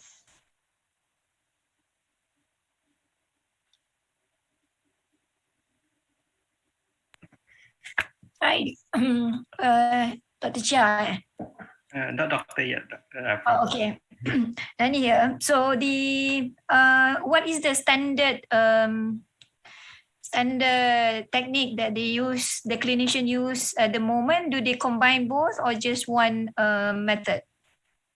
So far, we are just using the histological features and also p57. Histology and? p57 immunohistochemistry. I see. Okay, so not a combined method. Not combined method yet. All right. Okay. The thing is that 33% detection positive prediction in the partial mole. What can you make out of that? What could be the reason for that you have identified? It's because for partial mole and also hydropic abortuses, their histological features are quite similar. There are overlappings among the features. And also for P57 alone, if you were to do the immunohistochemistry staining, the partial mole and also hydropic abortus are positive staining. Without the fish or the ploidy status, we cannot differentiate between these two accurately. So, but there is no other reason apart from them being overlapped? No, actually. Okay. All right, thank you. Okay, thank you, Prof. Nani. So why is it important to distinguish this? Obviously, the partial mole is a problem, isn't it? The others are quite straightforward, correct? The partial mole, you say very nicely, there's 30% only you make the right diagnosis, then you have to reclassify based on further tests or ancillary tests. Yes. So why is it important to do that? To prevent for misdiagnosis at the very first place, and also for complete mole, actually it has a higher risk of the persistent gestational trophoblastic disease, whereas for partial mole, it's a lower risk. So it's important to differentiate, especially between the complete mole and the partial mole. Yeah, so this is partial mole, let's say. Okay. So you are talking about recurrence. Yes. The risk of recurrence. So that's the information the clinician needs from you. Is it so? Yes. That this is a mole with increased recurrence, correct? Increased risk for recurrence. So therefore, it's important to make a diagnosis of a mole rather than a hydropic abortus. True. Which can happen in the partial mole, which is misdiagnosed as a hydropic abortus, correct? Yes, correct, Prof. So is this test being done before? Your fish? Fish, yes. From the I mean, no, fish, yeah, you know it's been done widely, but fish for P57? The combination, you mean? No, the fish that you are doing now, detecting for that P57? So far in HUCAM, we are not doing that yet. We are only using P57. But the one that you have done is done here, ma? So you can't do it. For me, routinely, it's not offered live. You're doing it as a research. So I'm asking whether this has been done by others too, this marker. Yes, it's being done because it's part of the ancillary techniques for. So it's established in other places? Yes. Established method? Yes. So here you have not introduced it routinely. Yes, and you are doing this assessment whether it's logistically okay to be done here in future. Is that what you're doing? Yes, Prof. Okay, thanks. Any other question? So with that, thank you so much, Wakid, for the interesting presentation. Yes, this is a very helpful audit for us pathologists especially to realize that this is how important the dual immunohistochemistry and the body studies and helping us to arrive at a very accurate diagnosis. Yeah. So thank you very much. Thanks again. Next, we have our next presenter, Dr. Ms. Hamin Mohammad Shahimin from Optometry and Vision Science Program, Faculty of Health Sciences. So with his title, The Screen Time Affect Eye Health, Preliminary Comparative Findings from the Standard Patient Evaluation of Eye Dryness and the Ocular Surface Disease Index Questionnaire among Young Adults. So with that, we welcome Dr. Ms. Hamin. Does screen time affect eye health? Assalamualaikum and hello everyone. I'm Izhani Muhammad Shahimin. Today I will be presenting the findings on the preliminary comparative study from 2 dry eye questionnaires, the Standard Patient Evaluation of Eye Dryness, or in short, SPEED, and the Ocular Surface Disease Index, or OSDI, among young adults. Screen time is the hours that a person spends each day in front of a phone, computer, or watching movies or television, or playing video games. The topic of screen time is under significant research as it affects our eyes' health and the well-being generally. Young adults of today's digital generation may be affected more due to increased screen time on electronic gadgets daily. A recent study on Roblox, a popular gaming app, saw a 95% increase in daily users by the end of last year, 2020. A survey done found nearly half of the respondents' children were spending more than 6 hours each day online, a nearly 500 increase from before the pandemic. A report states that using the devices of more than 4 hours a day will increase the risk of dry eye disease. It is common now to hear complaints of dryness and eye irritation associated to dry eye, probably so as the online learning and working from home are being imposed since the pandemic. Dry eye is a multifactorial tear and eye surface disorder that causes discomfort, visual disruption, and tear film instability. Dry eye can be diagnosed clinically by assessing abnormalities to the ocular surface and associated ocular signs, such as non-invasive tear breakup time or NIBUT, tear breakup time or TBUT, blinking rate, blinking type, and fluorescein staining tests. These assessments are carried out using slit lamp biomicroscopy. Questionnaires are routinely used in clinical research to screen subjects and detect changes in symptoms over time. There are a few recommended validated questionnaires by the Tear Film and Ocular Surface Society, such as the SPEED and OSDI. I will explain a bit more on these two in the next slide. The SPEED questionnaire has been shown to be repeatable and valid metrics to measure frequency and severity of dry eye. It has 4 domains with 8 questions. The scoring is obtained by summing the scores from the frequency and severity for the 8 questions, and the total is referred to as the SPEED score in the range of 0 to 28. OSDI is a validated dry eye questionnaire that measures the severity of dry eye disease, symptoms, functional problems, and environmental triggers for the past week. The OSDI is a 12-item questionnaire created to provide a quick assessment of the symptoms of ocular discomfort consistent with dry eye and their consequence on vision-related functioning. Each answer is scored on a 5-point scale, resulting in a total OSDI scores ranging from 0, no symptoms, to 100, maximum symptoms. There are 4 categories by OSDI score.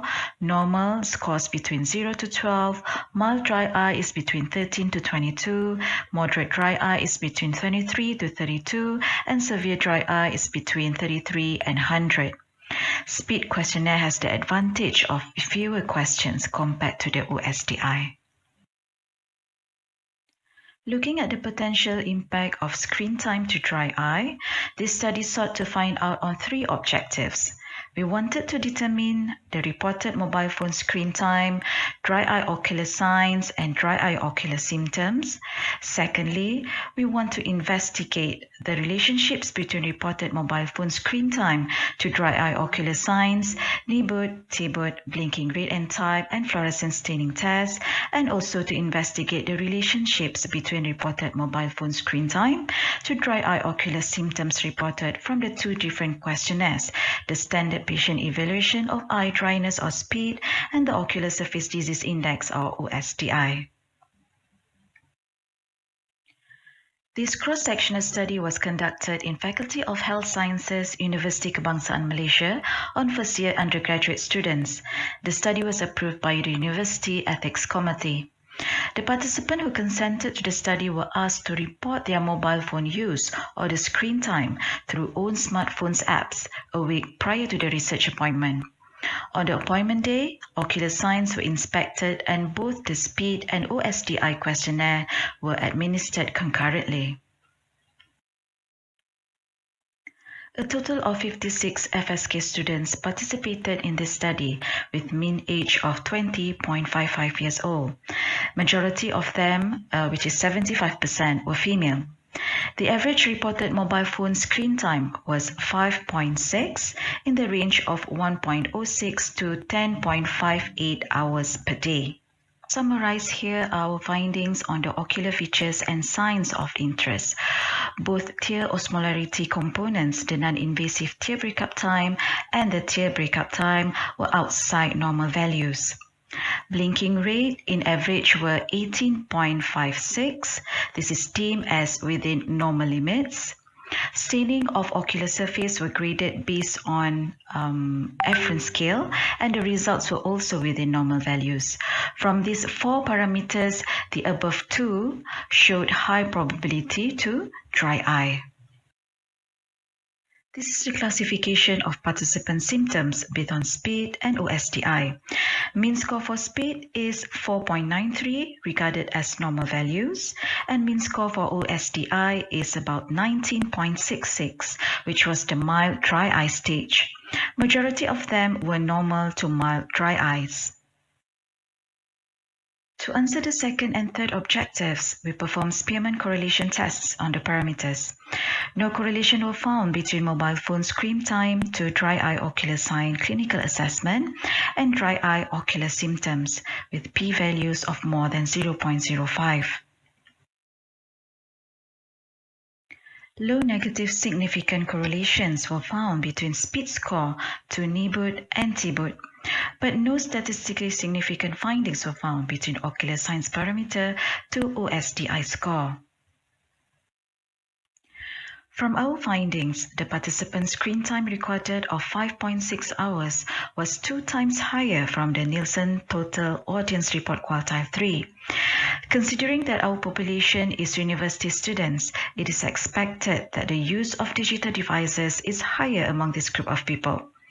Although the screen time was high, majority of participants had normal to mild dry eye symptoms based on the SPID questionnaire and OSDI questionnaire. Dry eye signs were conflicting and inconclusive, with tear stability of lower values indicative of dry eye, but blinking rate and corneal staining showed otherwise. No correlation were found between tested parameters except for SPID score to tear stability parameters, which are the NIBUD and TIBUD.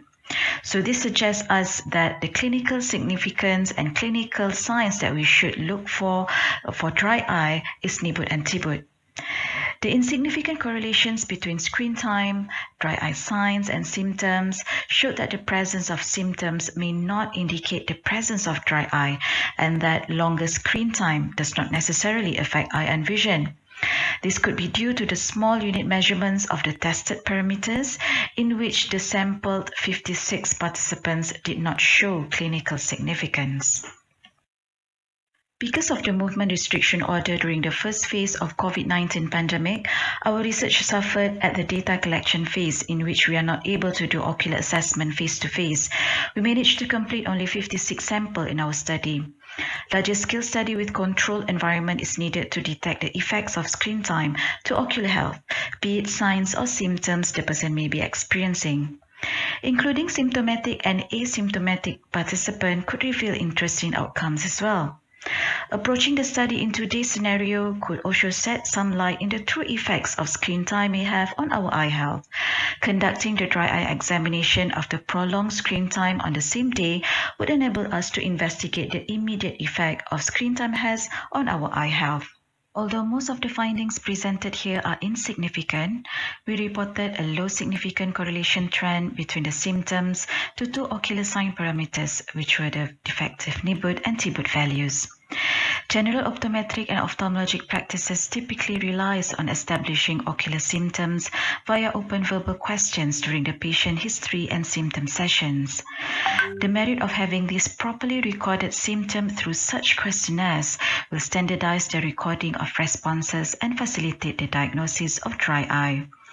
From our findings, SPID questionnaire has more advantages than OSDI in correlating to dry eye ocular signs, having questions fewer to be completed by the patients, and simplified scoring for the examiner. All in all, the detection and use are better compared to OSDI. I'm Ms. Hani Muhammad Shahimin. Thanks for listening. Stay safe and stay healthy, everyone. Very interesting. Sorry.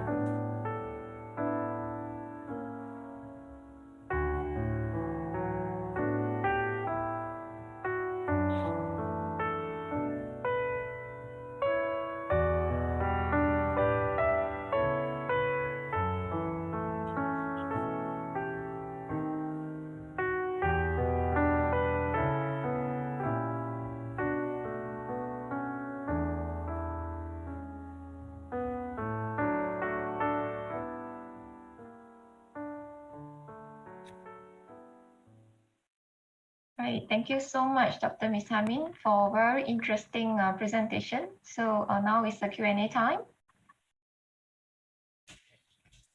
Dr. Ms. Hanim, yeah? Yes, yes. You mentioned just now about sample size not being adequate. What's the actual sample size actually? Originally we calculated based on purposive sampling. It's about, I think it's about 115, if I'm not mistaken. So this is 1/3. Yeah, about half. 56. 115. 115, yes. Okay. All right. I have a question on the tools that you use. Okay. So you measure severity on both questionnaires. Is there any reason for that? The severity, you mean? Why we are measuring that? Okay. Because usually in the you're measuring severity on both questionnaires. Yes. What would be the reason for that? All right. Okay. Because for the detection of dry eye, usually we go with the symptoms and signs to actually derive to the conclusive diagnosis of dry eye. So maybe it's not just enough to look at the ocular signs. So we need to standardize our clinical method in measuring the severity, the symptoms that patient may have. So I think using the questionnaire would help us to be directive in our clinical assessment as well. And looking at this current pandemic, it actually opened up the pathway of maybe telehealth, telepractice, because we receive like a high volume in the clinic recently because of the working from home habit, PDPR from home.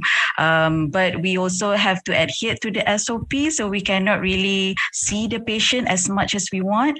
So maybe using this questionnaire and looking at the severity of symptom will help us to maybe screen the patients that we want to see actually in the clinic. The question is why you actually use 2 questionnaires, not just 1 questionnaire. And you mentioned that speed is a better one. Yes, because OSDI is actually a validated one. Okay, and speed is recently being introduced, but it's also been validated. So we want to compare this as speed is more has fewer questions. It's easy to score and easy to interpret rather than using OSDI. All right, thank you. All right. Yeah, I suppose there are a few things here that you probably can clarify. When you say the screen time, it's actually the total over a 24-hour period, right? Yes, yes. So you wouldn't know whether they are broken up into different segments. We measure the screen time using an app in the phone. Yeah, so that app only tells you in a day 5 hours in average. Yes, correct? Yes, it correct. doesn't tell you how many pulses of 1 hour perhaps or in the 5 hours total time. Yes, it only measures the total time of each day. Yes, correct, Prof. And that probably would be the major confounder in terms of the dry eye symptoms, because if you were to space out your 1 hour pulses of the total 5 hours a day, you probably have less issue with dry eyes rather than you can do a 5 hours straight without stopping. Yes, correct, Prof. So yes. that will be one of the confounding that you may not be able to correlate exactly with the dry eyes because you have no idea how these 5 hours average are being done in the different individuals. Number one, that you probably didn't clarify in methods.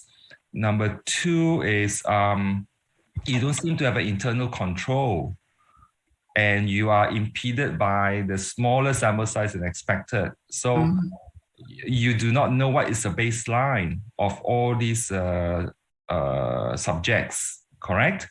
Yes, correct. Genetically predisposed to dry eyes also. Right? That is one of our exclusion criteria. If they have like systemic disease that leads to dry eyes, we exclude them. Serious systemic disease, but you know, different. Yeah, it's multifactorial. Yeah, I understand. Yeah. I myself has got dry eyes. I should do this study. But you know, whether the person is wearing glasses. Yeah. As long as they have perfect vision, we just take them.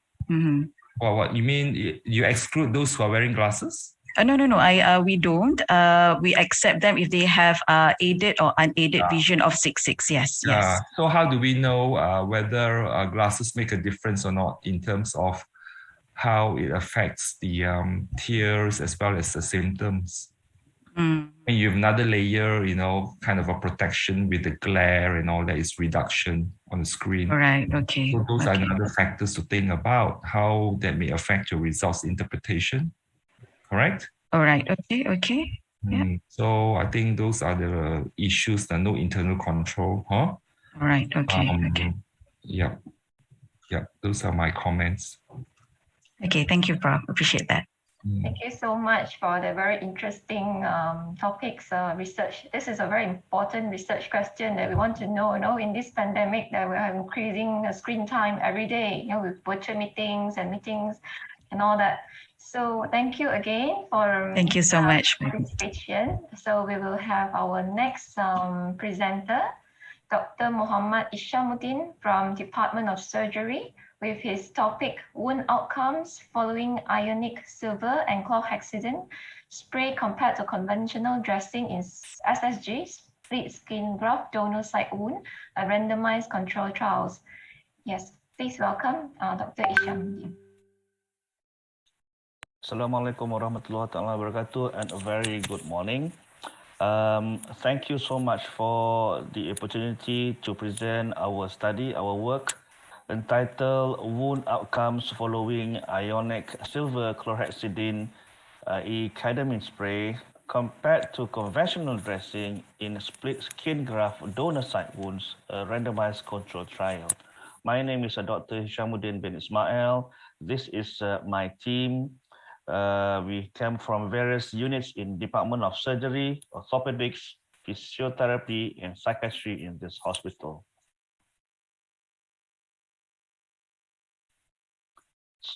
Split skin graft, or SSG, is frequently used to reconstruct large defect wounds, a large skin defect. So donor sites are significantly more painful and discomfort compared to recipient sites.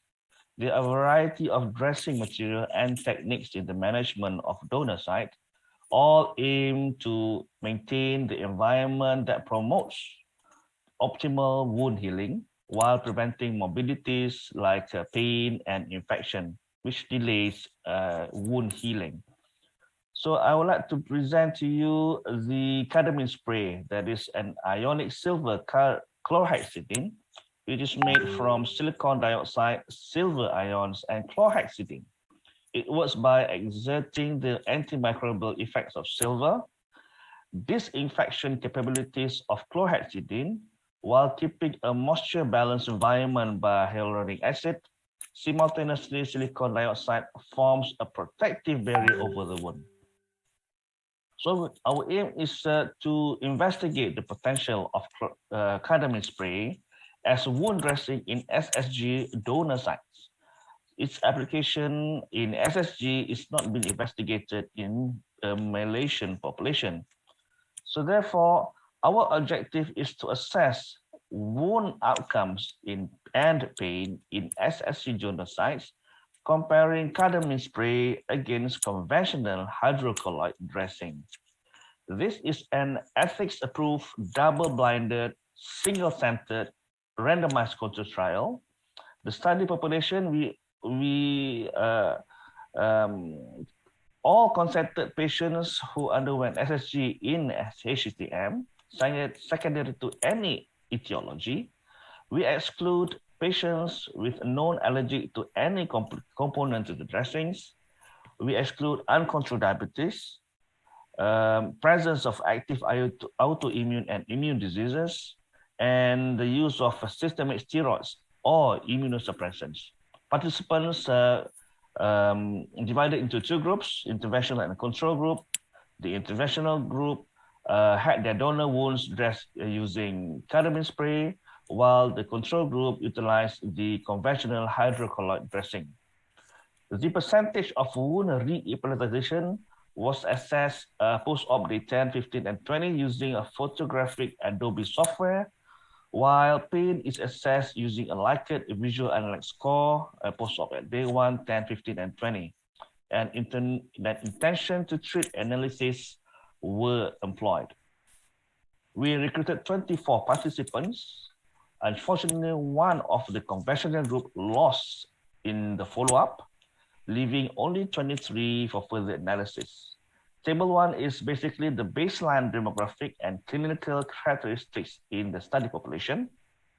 As you can see, there is no statistical significance between both groups in the sense of age, gender, race, BMI, and ASA.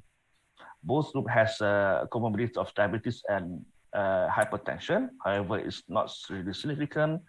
And the wound size and wound thickness between both groups is also not statistically significant.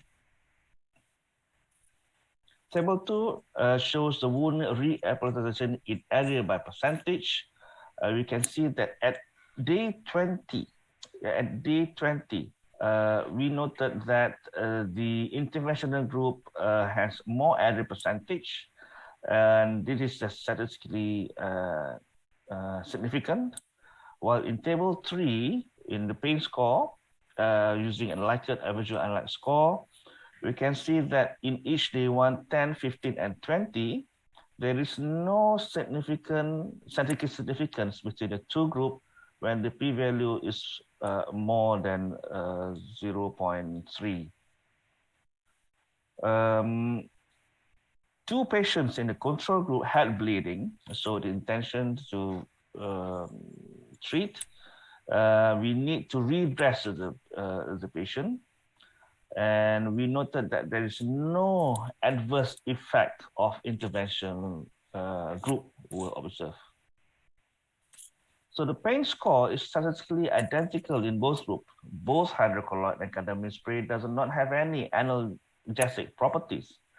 However, this is a small sample size to give rise any significant. The re-epithelialization rate is faster than ketamine.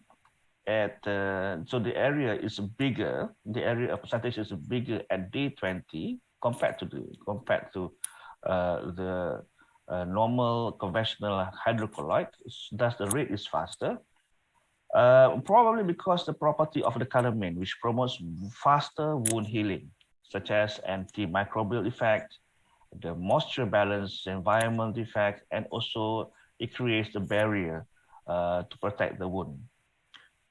The study population is small, however, so we recommend a larger cohort, and we also recommend a longer follow-up to see any scarring effect of ketamine spray dressing. So ladies and gentlemen, in conclusion, the ketamine spray dressing could be a good alternative for donor site SSTG wounds because it was associated with faster re-epithelialization compared to conventional hydrocolloid, with identical pain score and with no adverse effect. With that, I thank you.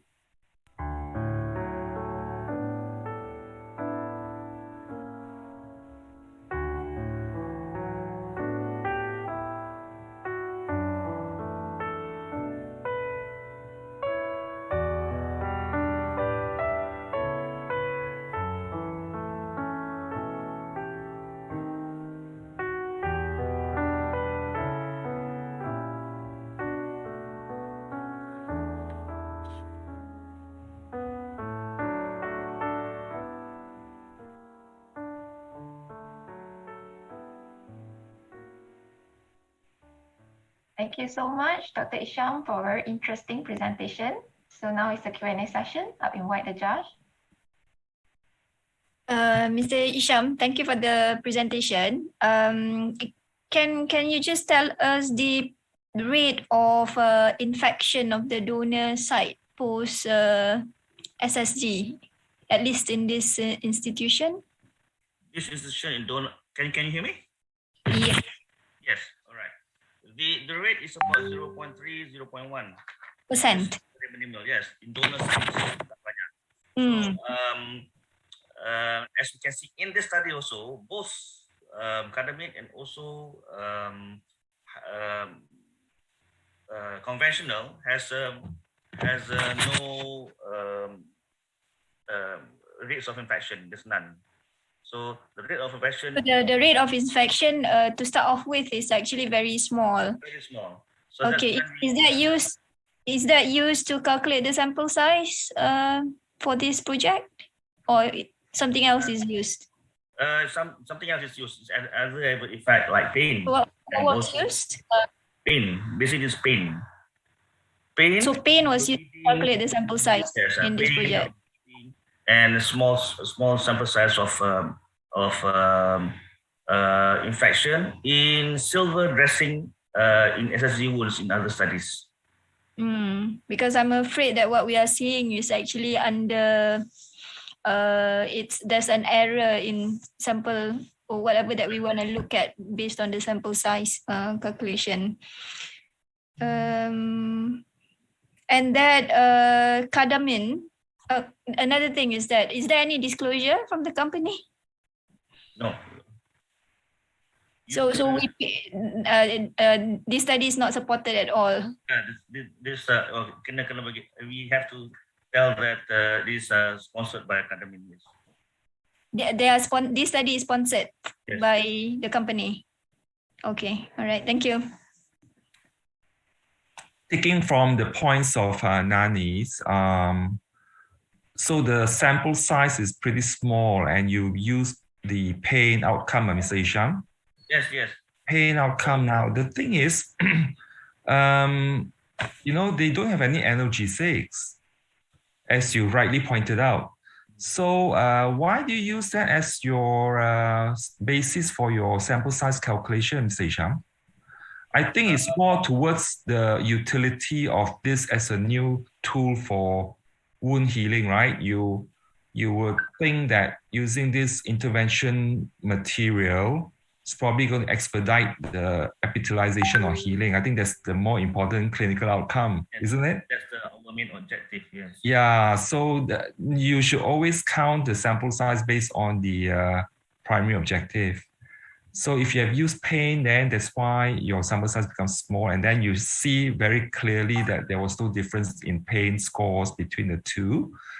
So I think that is one thing that you could make this as a better trial if you look at the epithelialization itself, now that you know there's a difference. So in our own bias, obviously, that's why you have to test your hypothesis. Your own bias, you think this intervention is going to cause better wound healing, the skin grafting uptake? The uptake, yes. The rate is faster. The rate is faster statistically. And you show right, the microscopically, the epithelialization is faster, isn't it? Yes, it's faster. And I think it's going to be a good alternative for wound dressing. Yeah, so therefore you need to power that for the studies, and obviously there shouldn't be any conflict of interest, like Nani was implying, in terms of the company's involvement or your involvement, the primary PI, whether the design and all has been influenced by them. Yeah. Right. Is it more costly? Obviously, this thing is more costly too, no? Yes, it is a bit costly, yes. Yeah, so that has to be taken into account. It's more costly. And if it is just epithelialization and your outcome is a one-day difference in uptake and the wound healing, is probably important to note that it may not be translatable to pragmatism, practical acceptance of this technique. It is so much wider in terms of price difference, and your outcome is only like 1 day difference, then it becomes a contention to be adopted. Yeah? It is actually more than 1 day difference, but I agree with you, Prof. The cost is high. It's higher than normal cost. But Mr. Isham, that one is microscopic epithelialization, but you're not even talking about the full recovery. Yeah, yes. Isn't it? So, and that is the outcome, functional long-term outcome that we want to see. Yes, we need to see that. To be adopted into clinical practice. I'm sure you know that, right? Yeah. Yep. I understand. Okay, thanks. Thank you so much. Yeah, thank you so much, Dr. Isham, for a very interesting presentation. Yes, an alternative is needed, to promote wound healing, conventional compared to the conventional SSG that we used to use for post-surgical patient. Thank you so much again. We have our next presenter, Prof. Dr. Tan Hui Jian from Department of Medicine, with her title, Cause of Intravenous Immunoglobulin for Guillain-Barré Syndrome in HCTM. Okay, with that, welcome, Prof. Tan. Good afternoon, everyone. I'll be presenting the topic of the cost of intravenous immunoglobulin for Guillain-Barré syndrome in Hospital Chancellor Tuanku Muhriz, and I represent the Department of Medicine and Department of Pharmacy in UKM. Guillain-Barré syndrome is the most frequent cause of acute paralytic neuropathy. It is an immune-mediated polyneuropathy that is characterized by an acute onset, rapidly progressive symmetric muscle weakness. There are complications of autonomic dysfunction, such as labile blood pressure, tachycardia, oropharyngeal and respiratory weakness. 50 to 70% of cases appear 1 to 2 weeks after a respiratory or gastrointestinal infection. Another stimulus that induces an aberrant autoimmune response targets the peripheral nerves and their spinal roots. Out of the infection, the Campylobacter jejuni is the most widely reported infection. As thus, the treatment of GBS is largely based on immunotherapy such as intravenous immunoglobulins to block the immunoglobulins and to mediate the immune response. However, the cost of treating GBS is quite expensive, and the cost of hospitalization and treatment of GBS in our local setting has not been reported. As thus, we embark on this study to determine the cost of IV immunoglobulin in GBS patients. This was a retrospective analysis of GBS patients from 2012 to 2018. The patients' clinical records and cost of IVIG were traced from the records and the pharmacies. All the patients received IV immunoglobulin, the dose of 0.4 gram per kilo per day for 5 days under the hospital's budget. The clinical data of the patients and the length of hospitalization to be determined. The inclusion criteria included all the patients with GBS which were supported by clinical and laboratory investigations, including nerve conduction tests and CSF analysis.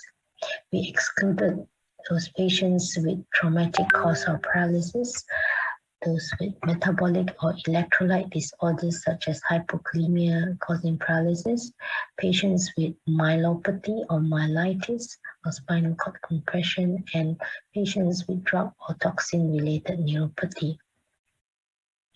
The results were as follows.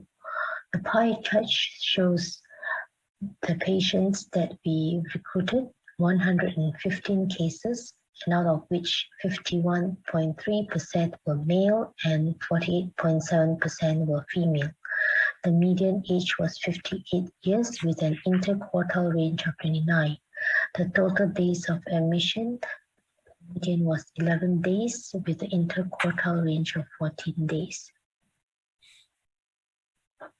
58 or 86.6% patients were above 55 years old, had comorbidities such as hypertension, diabetes, or ischemic heart disease, and 77.6% were bed-bound on admission. Figure 1 showed the cost of IVIG use from year 2012 to 2018. As you can see, there has been a progressive increment in the cost. However, there was a dip in the last 2 years, perhaps because less patients were admitted. And the average cost of IVIG was 283,000 ringgit Malaysia per year. So we conclude that IV immunoglobulin is recommended for non-ambulant patients with GBS, and this study shows the substantial cost of IVIG in this hospital. Both plasma exchange and IVIG have been found to be equally effective in GBS. However, the advantage of use of IVIG over plasma exchange is the rapid availability, greater convenience, and relatively safe side effect profile. A further detailed study of the economic expenses of IVIG may provide further information for the cost effectiveness of health measures in the treatment of GBS. Thank you very much for listening, and like to show the poster that I have also prepared. Thank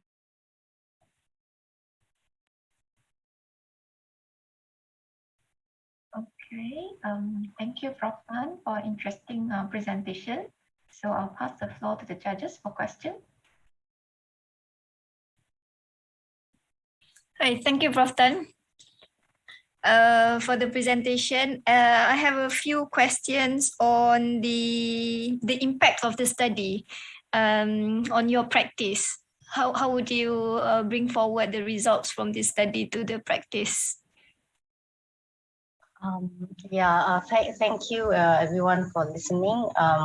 Thanks for the judges for also sharing their thoughts on this paper. I think the role of IVIG is undeniable in this neurological emergency of GBS. I suppose based on this study, we understand that the hospital budget is contributing quite a big sum for this disease. But of course, we do hope that we can work together with the pharma in trying to bring down the cost of this IVIG. That's one. The other option is we can try to offer plasma exchange instead of IVIG to our patients. But of course, the plasma exchange is probably a bit more tedious, although it's cheaper, because you will encounter patients who need to be referred to the nephrology team, and then the use of a catheter and the plasma exchange machine. So that is also another option. All right, thank you. Jen, okay, I want to know, so from your title, it's so self-explanatory, it's probably the way to treat Guillain-Barré, using IVIG, so what is it actually that you're trying to do from this study? Obviously, you want to audit how much cost we will incur, correct? But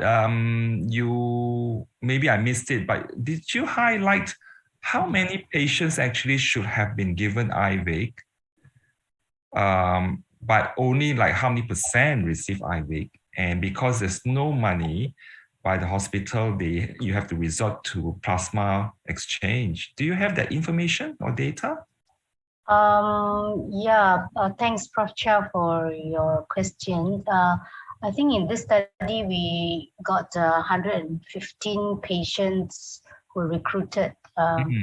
So I don't, actually I have the number of those who underwent plasma exchange. I don't think I put it in this slide.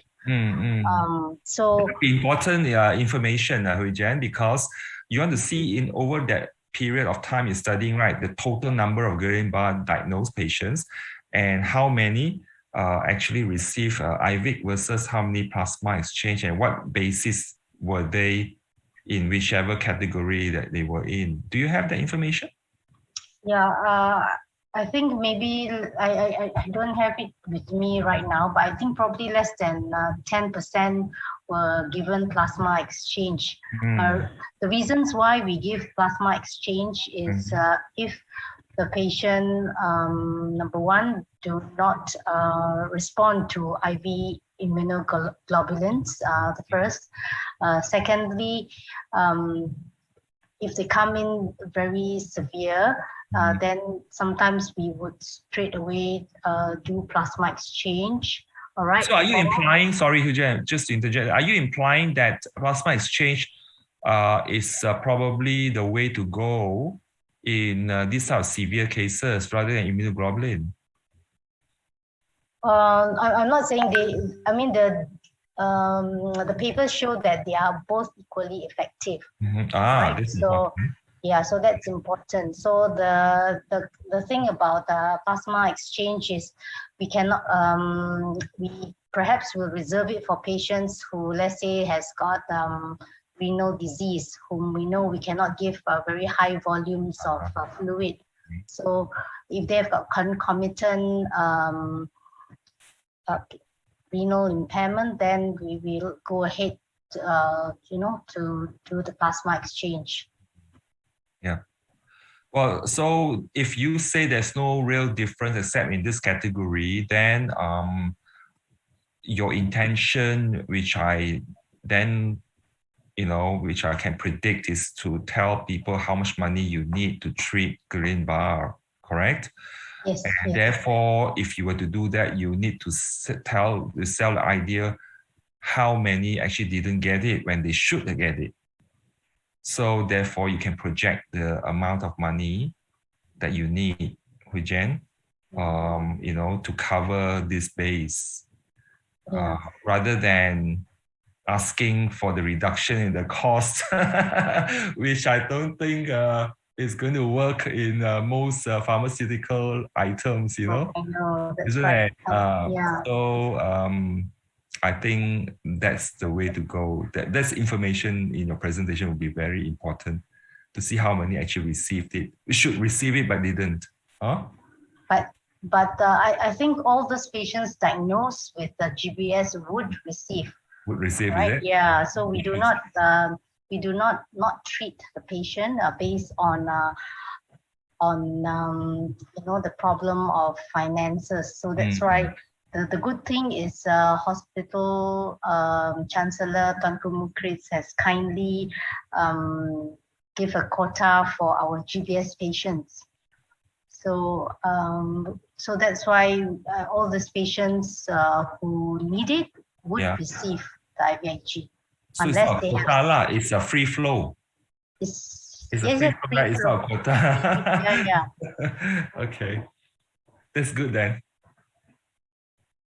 Thank you. Thanks. Thank you so much, Prof. Tan, for an interesting presentation. It really gave me an eye-opener how expensive this IVIG is in the treatment of Guillain-Barré syndrome. It's good that the hospital is sponsoring this patient. We have our last presenter for today, Dr. Lim Si-Ting from the Department of Ophthalmology, with the title Umbilical Cord Serum versus Conventional Eye Drop in the Treatment of Moderate to Severe Dry Eye Disease, a randomized control trial. Yes, let's welcome Dr. Lim. A very good day to respected judges, Chairman of the 23rd Medical and Health Research Week, to my supervisor, Associate Prof. Dr. Wan Haslina, other participants and audiences. My name is Si Teng. I am a fourth-year master student in Ophthalmology Department, HUKM.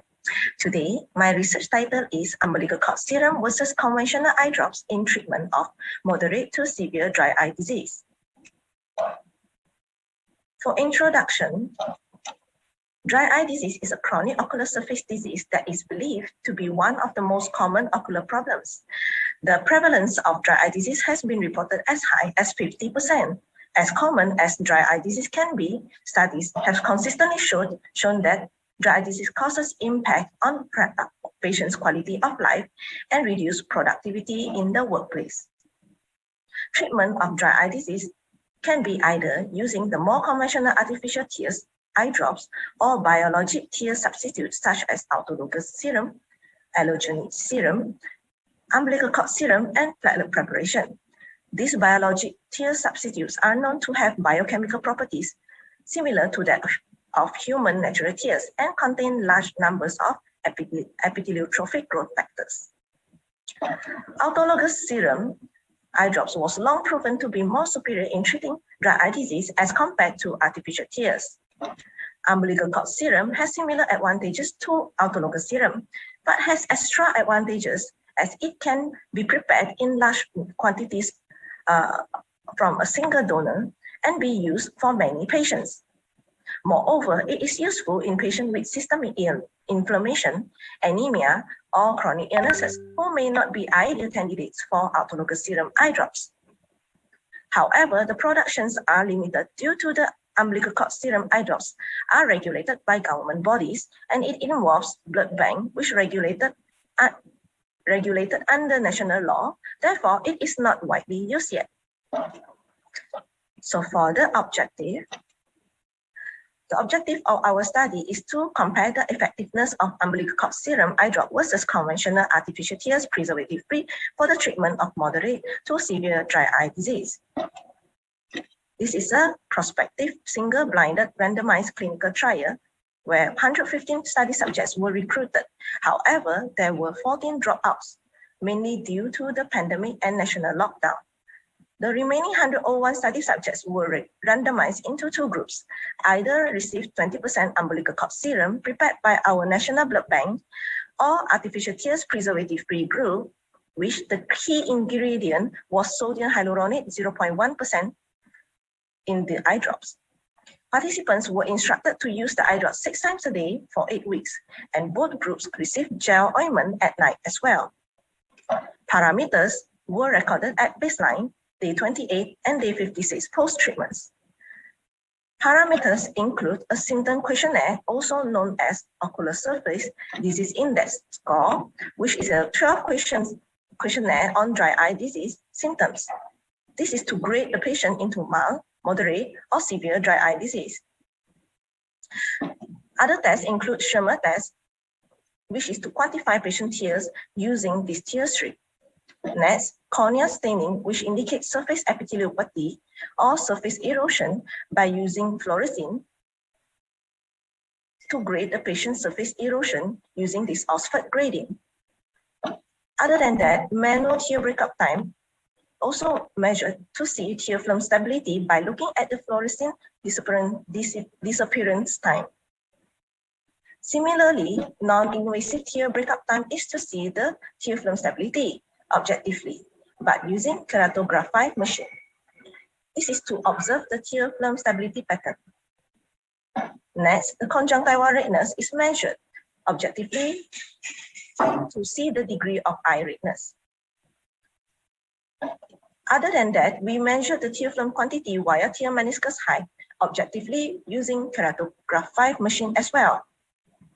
Last but not least, we look at patients' meibomian gland loss via meibograde, and this also by using keratography machine. So these parameters assess dry eye disease severity via various aspects and will analyze both objectively and subjectively. This picture is to show how the umbilical cord serum eye drops looks like. These were prepared by a national blood bank into segmented Tigan tubes. The participants were instructed to cut at the end of the Tigan tubes using a sterilized scissors before instilling into the eye. This is the control group eye drops, which consists of hyaluronic 0.1%. So move on to result. Out of 101 study subjects, 54 of them received umbilical cord serum, 20%, and 47 of them received artificial tears preservative-free eye drops. The mean age was 56.47-year-old. Majority of the study subjects were female, which correlates with previous study when the dry eye disease is a disease more prevalent in female. 72.3% of my study subjects started off with severe dry eye disease, and 27.7% of them were moderate dry eye disease. There were no significant statistical difference between two groups pre-treatment in terms of age, gender, race, as well as the baseline dry eye disease severity. So this is a table to show dry eye disease parameters changes at different timelines within group and between group. All these parameters were analyzed using linear regression to account for confounders. We show no significant relationship between the confounders and the parameters after adjusting for the diabetic mellitus, rheumatoid arthritis, systemic lupus erythematosus, and also anti-glaucoma eye drop usage. Here for an eye drop, we can see there was significant improvement in terms of Osdi symptom score and also manual tear breakup time in both of the treatment groups. But there were no significant difference across the groups. There was significant improvement in Oxford cornea staining grading scale in umbilical cord group at day 56 of treatment with p-value of 0.013. However, a artificial tears preservative-free group did not show significant improvement in Oxford grading scale. Other parameters showed some improvement in mean value, however, they were not statistically significant. This is a picture to show the surface erosion before treatment, and this is a picture to show the improvement of the surface erosion after the treatment. So we move on to the discussion. In this study, umbilical cord serum is more superior to artificial tears preservative-free group in terms of cornea surface epitheliopathology improvement or cornea surface erosion improvement, which was analyzed as Oxford grading scale. This is similar to previous study result by Mukhopadhyay et al. And Sharma et al. This is due to the large numbers of the epitheliotropic growth factors in the umbilical cord serum eye drops, which help in the surface healing. Both groups showed significant improvement in OSDI symptom score and manual tear breakup time post-treatment with no statistical difference between groups. This is inconsistent with previous studies. This discrepancy in the result could be due to the difference type of the artificial tears we use as control group. We use hyaluronic acid based and eye drops and also preservative-free eye drops. Where in previous study mentioned artificial tears used was not hyaluronic based and the eye drops will contain preservative, which could lead to more surface problem. The statistical indifference also can be due to the Duratius night ointment that been given to both groups in our study, which this could contribute to improvement of signs and symptoms of dry eye disease in both groups. Other parameters such as Sherman test, first and average non-invasive tear breakup time showed non-significant improvement in both groups. It could be due to short duration of treatment and possibility of more sample size needed. These are my references. Thank you for your attention. The room is now open for questions and recommendations.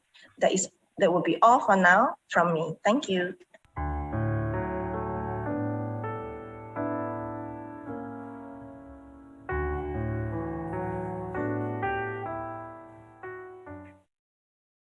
Yeah, thank you so much for Dr. Lim for a very interesting presentation. Is there any question to her? Hi, Dr. Lim.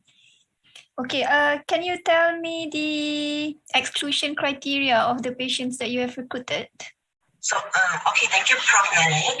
So the exclusion criteria for our study were those with any lead pathology, because we know the tears, some of the tear, the major component also produced by the eyelid. So we want to exclude those with lead pathology. We also exclude those with limbal stem cell deficiency, and also we also exclude those with infection, ongoing infection, and also other treatments such as cyclosporine eye drops, other modality of treatment for dry eye disease. So those patients that we took so only on either no eye drops for dry eye disease or those with only artificial tears for dry eye disease. So other than that, other treatment if they are on, so we exclude them. Those with systemic disease like diabetes, autoimmune disease, are they excluded or you've included them? I included them, but however, I did the multi-linear regression analysis on those confounders and showed no statistical significance to affect on the parameter results. What about the assessor? Are they blinded? The assessor blinded, but we have two assessors, me and my primary investigators, and both of us blinded. And then we already did the inter-rater kappa value, which was less than p-value less than 0.01. So showed significant agreement in between the rater. Okay, thank you. Yeah, Dr. Lim, what's the Oxford scale again? Can you remind us? And then show us the slide where you said there is no difference in the Oxford scale for the hyaluronic acid conventional group treatment. Because I can see the p-value there was 0.051. And that rings a bell whether, a bit more numbers or less variability in your score could actually be still significant. Can you show that slide? Oh, you can't, right? No, sorry. Okay. Should I share screen? Can you? I can, but I need to look for the slide first. Hold on. No, this Zoom thing, you must be allowed to share screen and all that. It may take a while. But anyway, I think while you're doing that, what's the Oxford scale again? The Oxford scale is a scale to see the patient's surface erosion. So when patient has the eye are too dry, so there'll be erosion on the surface. So that one we want to assess and grade them based on their expert grading. There are four grading. I got you now. Yes, I think you show very nicely the epithelialization and all that. So yes, correct. You want to see I need to look for. Yeah, you had the P is 0.051. Yes, correct. The ATPF group, the ATPF group, the P value is 0.051, and for the umbilical cord serum group, the P value was less than 0.01. Yeah. Okay, so my point is, that's nearing significance in the conventional group still. You have to look at the raw data, what makes the 0.051? Is it the numbers or what, the variability in the scores? So it may still be significant, but the point now is, you're doing a good job with using the conventional, hyaluronic acid, and then no preservatives, maybe that's the way to go in treating these erosions. It may take a longer time, I don't know. But you rightly said, I think using the umbilical cord serum may have those factors that can promote faster reepithelialization, no doubt. But so that is in terms of statistical, thingy that you need to look at. But did you actually compare between groups? Yes, we did compare between groups. You put it like this, it's as if it's in the same group. But did you compare between groups? Yes, we did compare between groups. Okay, allow me to, if I can share. Your objective in terms of between groups, in terms of rapidity in healing, or is it heal or no healing? Whether heal or no healing. But you did not look for the difference in the timing, right? We assessed intra-group and also inter-group along the time. So for intra-group, actually no difference in between the umbilical cord serum and also the artificial tears group. But to begin with, actually there is a difference in the epithelialization. There is a difference for both group. The umbilical cord one. Okay, umbilical why don't you show the screen, the thing again? Okay, hold on. Sorry, I'll show you. Madam Chairperson, we got some time, and this is the last case, right? Interesting. Plenty of time. Yeah.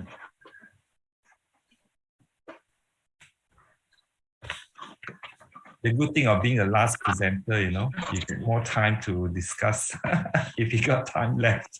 I wasn't did it good. It's either you're rushing when you don't have enough time, or you got a lot of time when you're not rushing. Okay, so I open my slide. Hold on, I'll just share. Can you see my slide now? Yeah. Okay. So I'll go to the result. Yeah.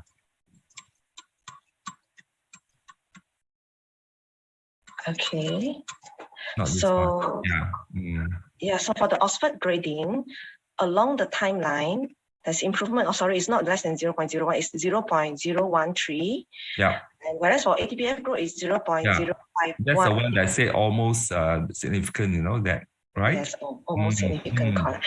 So but across the group, I did analyze across the group. Okay, hold on there. So you say 0.051. It's between which one? You got three groups here. What method of analysis did you use? In between, sorry, two groups. I got two groups.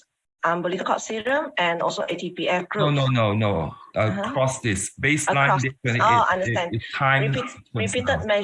Repeated measures ANOVA. Okay, so there's ANOVA between three groups to get your p-value of 0.051, is it? Correct. Your 0.051 is within group, between three timelines, correct? Yes, correct. So did you look at the difference between baseline and day 28 and day 56? Is this 0.051 for three groups or between what? Did you do? I did, but I used paired t-test. No, when you run the ANOVA, you would be, they will tell you which is the difference between whichever. Yeah, true. Actually, I did ANOVA also. So ANOVA also can analyze in between baseline and day 28, baseline and day 56. Yeah, true. So actually, all three of them not significant? I mean, all the groups? For umbilical cord serum, from day 1 to day 28. The one is quite clear. I'm talking ATPF. Oh, no significant, not significant. Not significant, yes. Almost though, huh? Yes. Okay, so between the two, UCS and ATPF, is there a difference in the different at baseline, at day 28 and at day 56? Between group, the p-value all more than 0.05. So there's no difference, you see? Yes, but I would want to add one thing that but it is the difference, no significant difference, but I would want to add one thing on the severity of mine, even though it is not significant at baseline, but in the umbilical cord serum group, we can see here that to start off in the umbilical cord serum group, there were more severe cases compared to ATPF group. However, the statistic here not significant. Could contribute. Here you want to highlight the one that's not significant, 0.077, but 0.051 you don't want to highlight. That's suppressing importance in terms of the interpretation. So now what I think is this could probably contribute a little to the result. A lot of things can happen, this is also speculation. But if you look at this, I think for your improvement, this is for your thesis, isn't it? Okay, correct. So it's, you shouldn't lump all these things like that. Make a new table to look between groups and intergroup and intra-group. That will make it clearer. Okay. Thank you for the suggestion, Prof. Okay, a final comment is, I wouldn't want to put some serum from umbilical cord into my eyes. What do you think will be the issue of using this? Why do you even think of using it? And you say, we don't have a cord blood bank as such. We do some cord blood banking, but it's not on a big time basis. To get umbilical cord serum is not that much easily available as compared to getting serum from all the blood that blood bank is collecting for blood transfusion, right? So they collect only the packed cells, and then the serum is being collected and may not be used. Some people, I've been trying to push the blood bank to make our own IVIG, from the serum. So why not use this adult pool serum rather than umbilical cord serum, which we are not putting on the book? So the previous study has shown that the umbilical cord serum actually compared to peripheral blood has more growth factors. Yeah, previous study has already shown that, but it is true the production is more difficult and more costly. So after the study, we would advocate that umbilical cord serum used in those that really resistance or really have surface problem, slow healing, and really need the umbilical cord serum because the production is difficult, the storage is difficult, and also some religious issue also have to go through the blood bank. Yes. So we advocate in those slow healing in patients like Stevens-Johnson syndrome, burn injury, and also the persistent epithelial defect, which resistant to artificial tears or autologous serum, peripheral blood, then we would advocate to use this because the study have shown it is actually more superior in the healing compared to the other method. So that probably is your next study to identify this very high risk one, isn't it? Huh? Okay. Okay. Thank you. Thank you so much, Prof. So is there any other question from Prof. Nani? All right. So thank you so much, Lim, for very interesting studies. Welcome. That concludes our oral presentation for today. So stay tuned. There's a MMA CPD point. The QR code will be shown after this.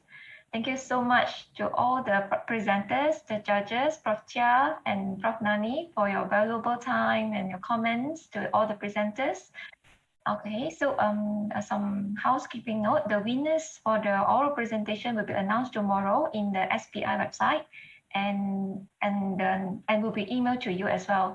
So thank you so much for your patience. We hope you enjoy our session for today. Have a good day and stay safe, everyone.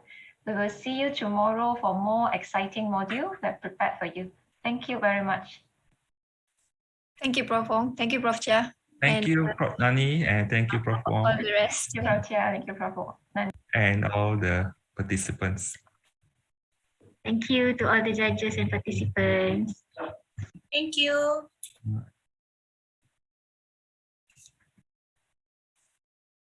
Nani, so we leave to another link, right? Mawada just sent to us. Yeah. Do you want to scan the QR code? Scan first lah. The CPD point. Wasn't that? Oh, I see. That's a different one. Just now the one was a UKM one, right? Yeah, the early one UKM one. This one to get the MMA points. Yeah.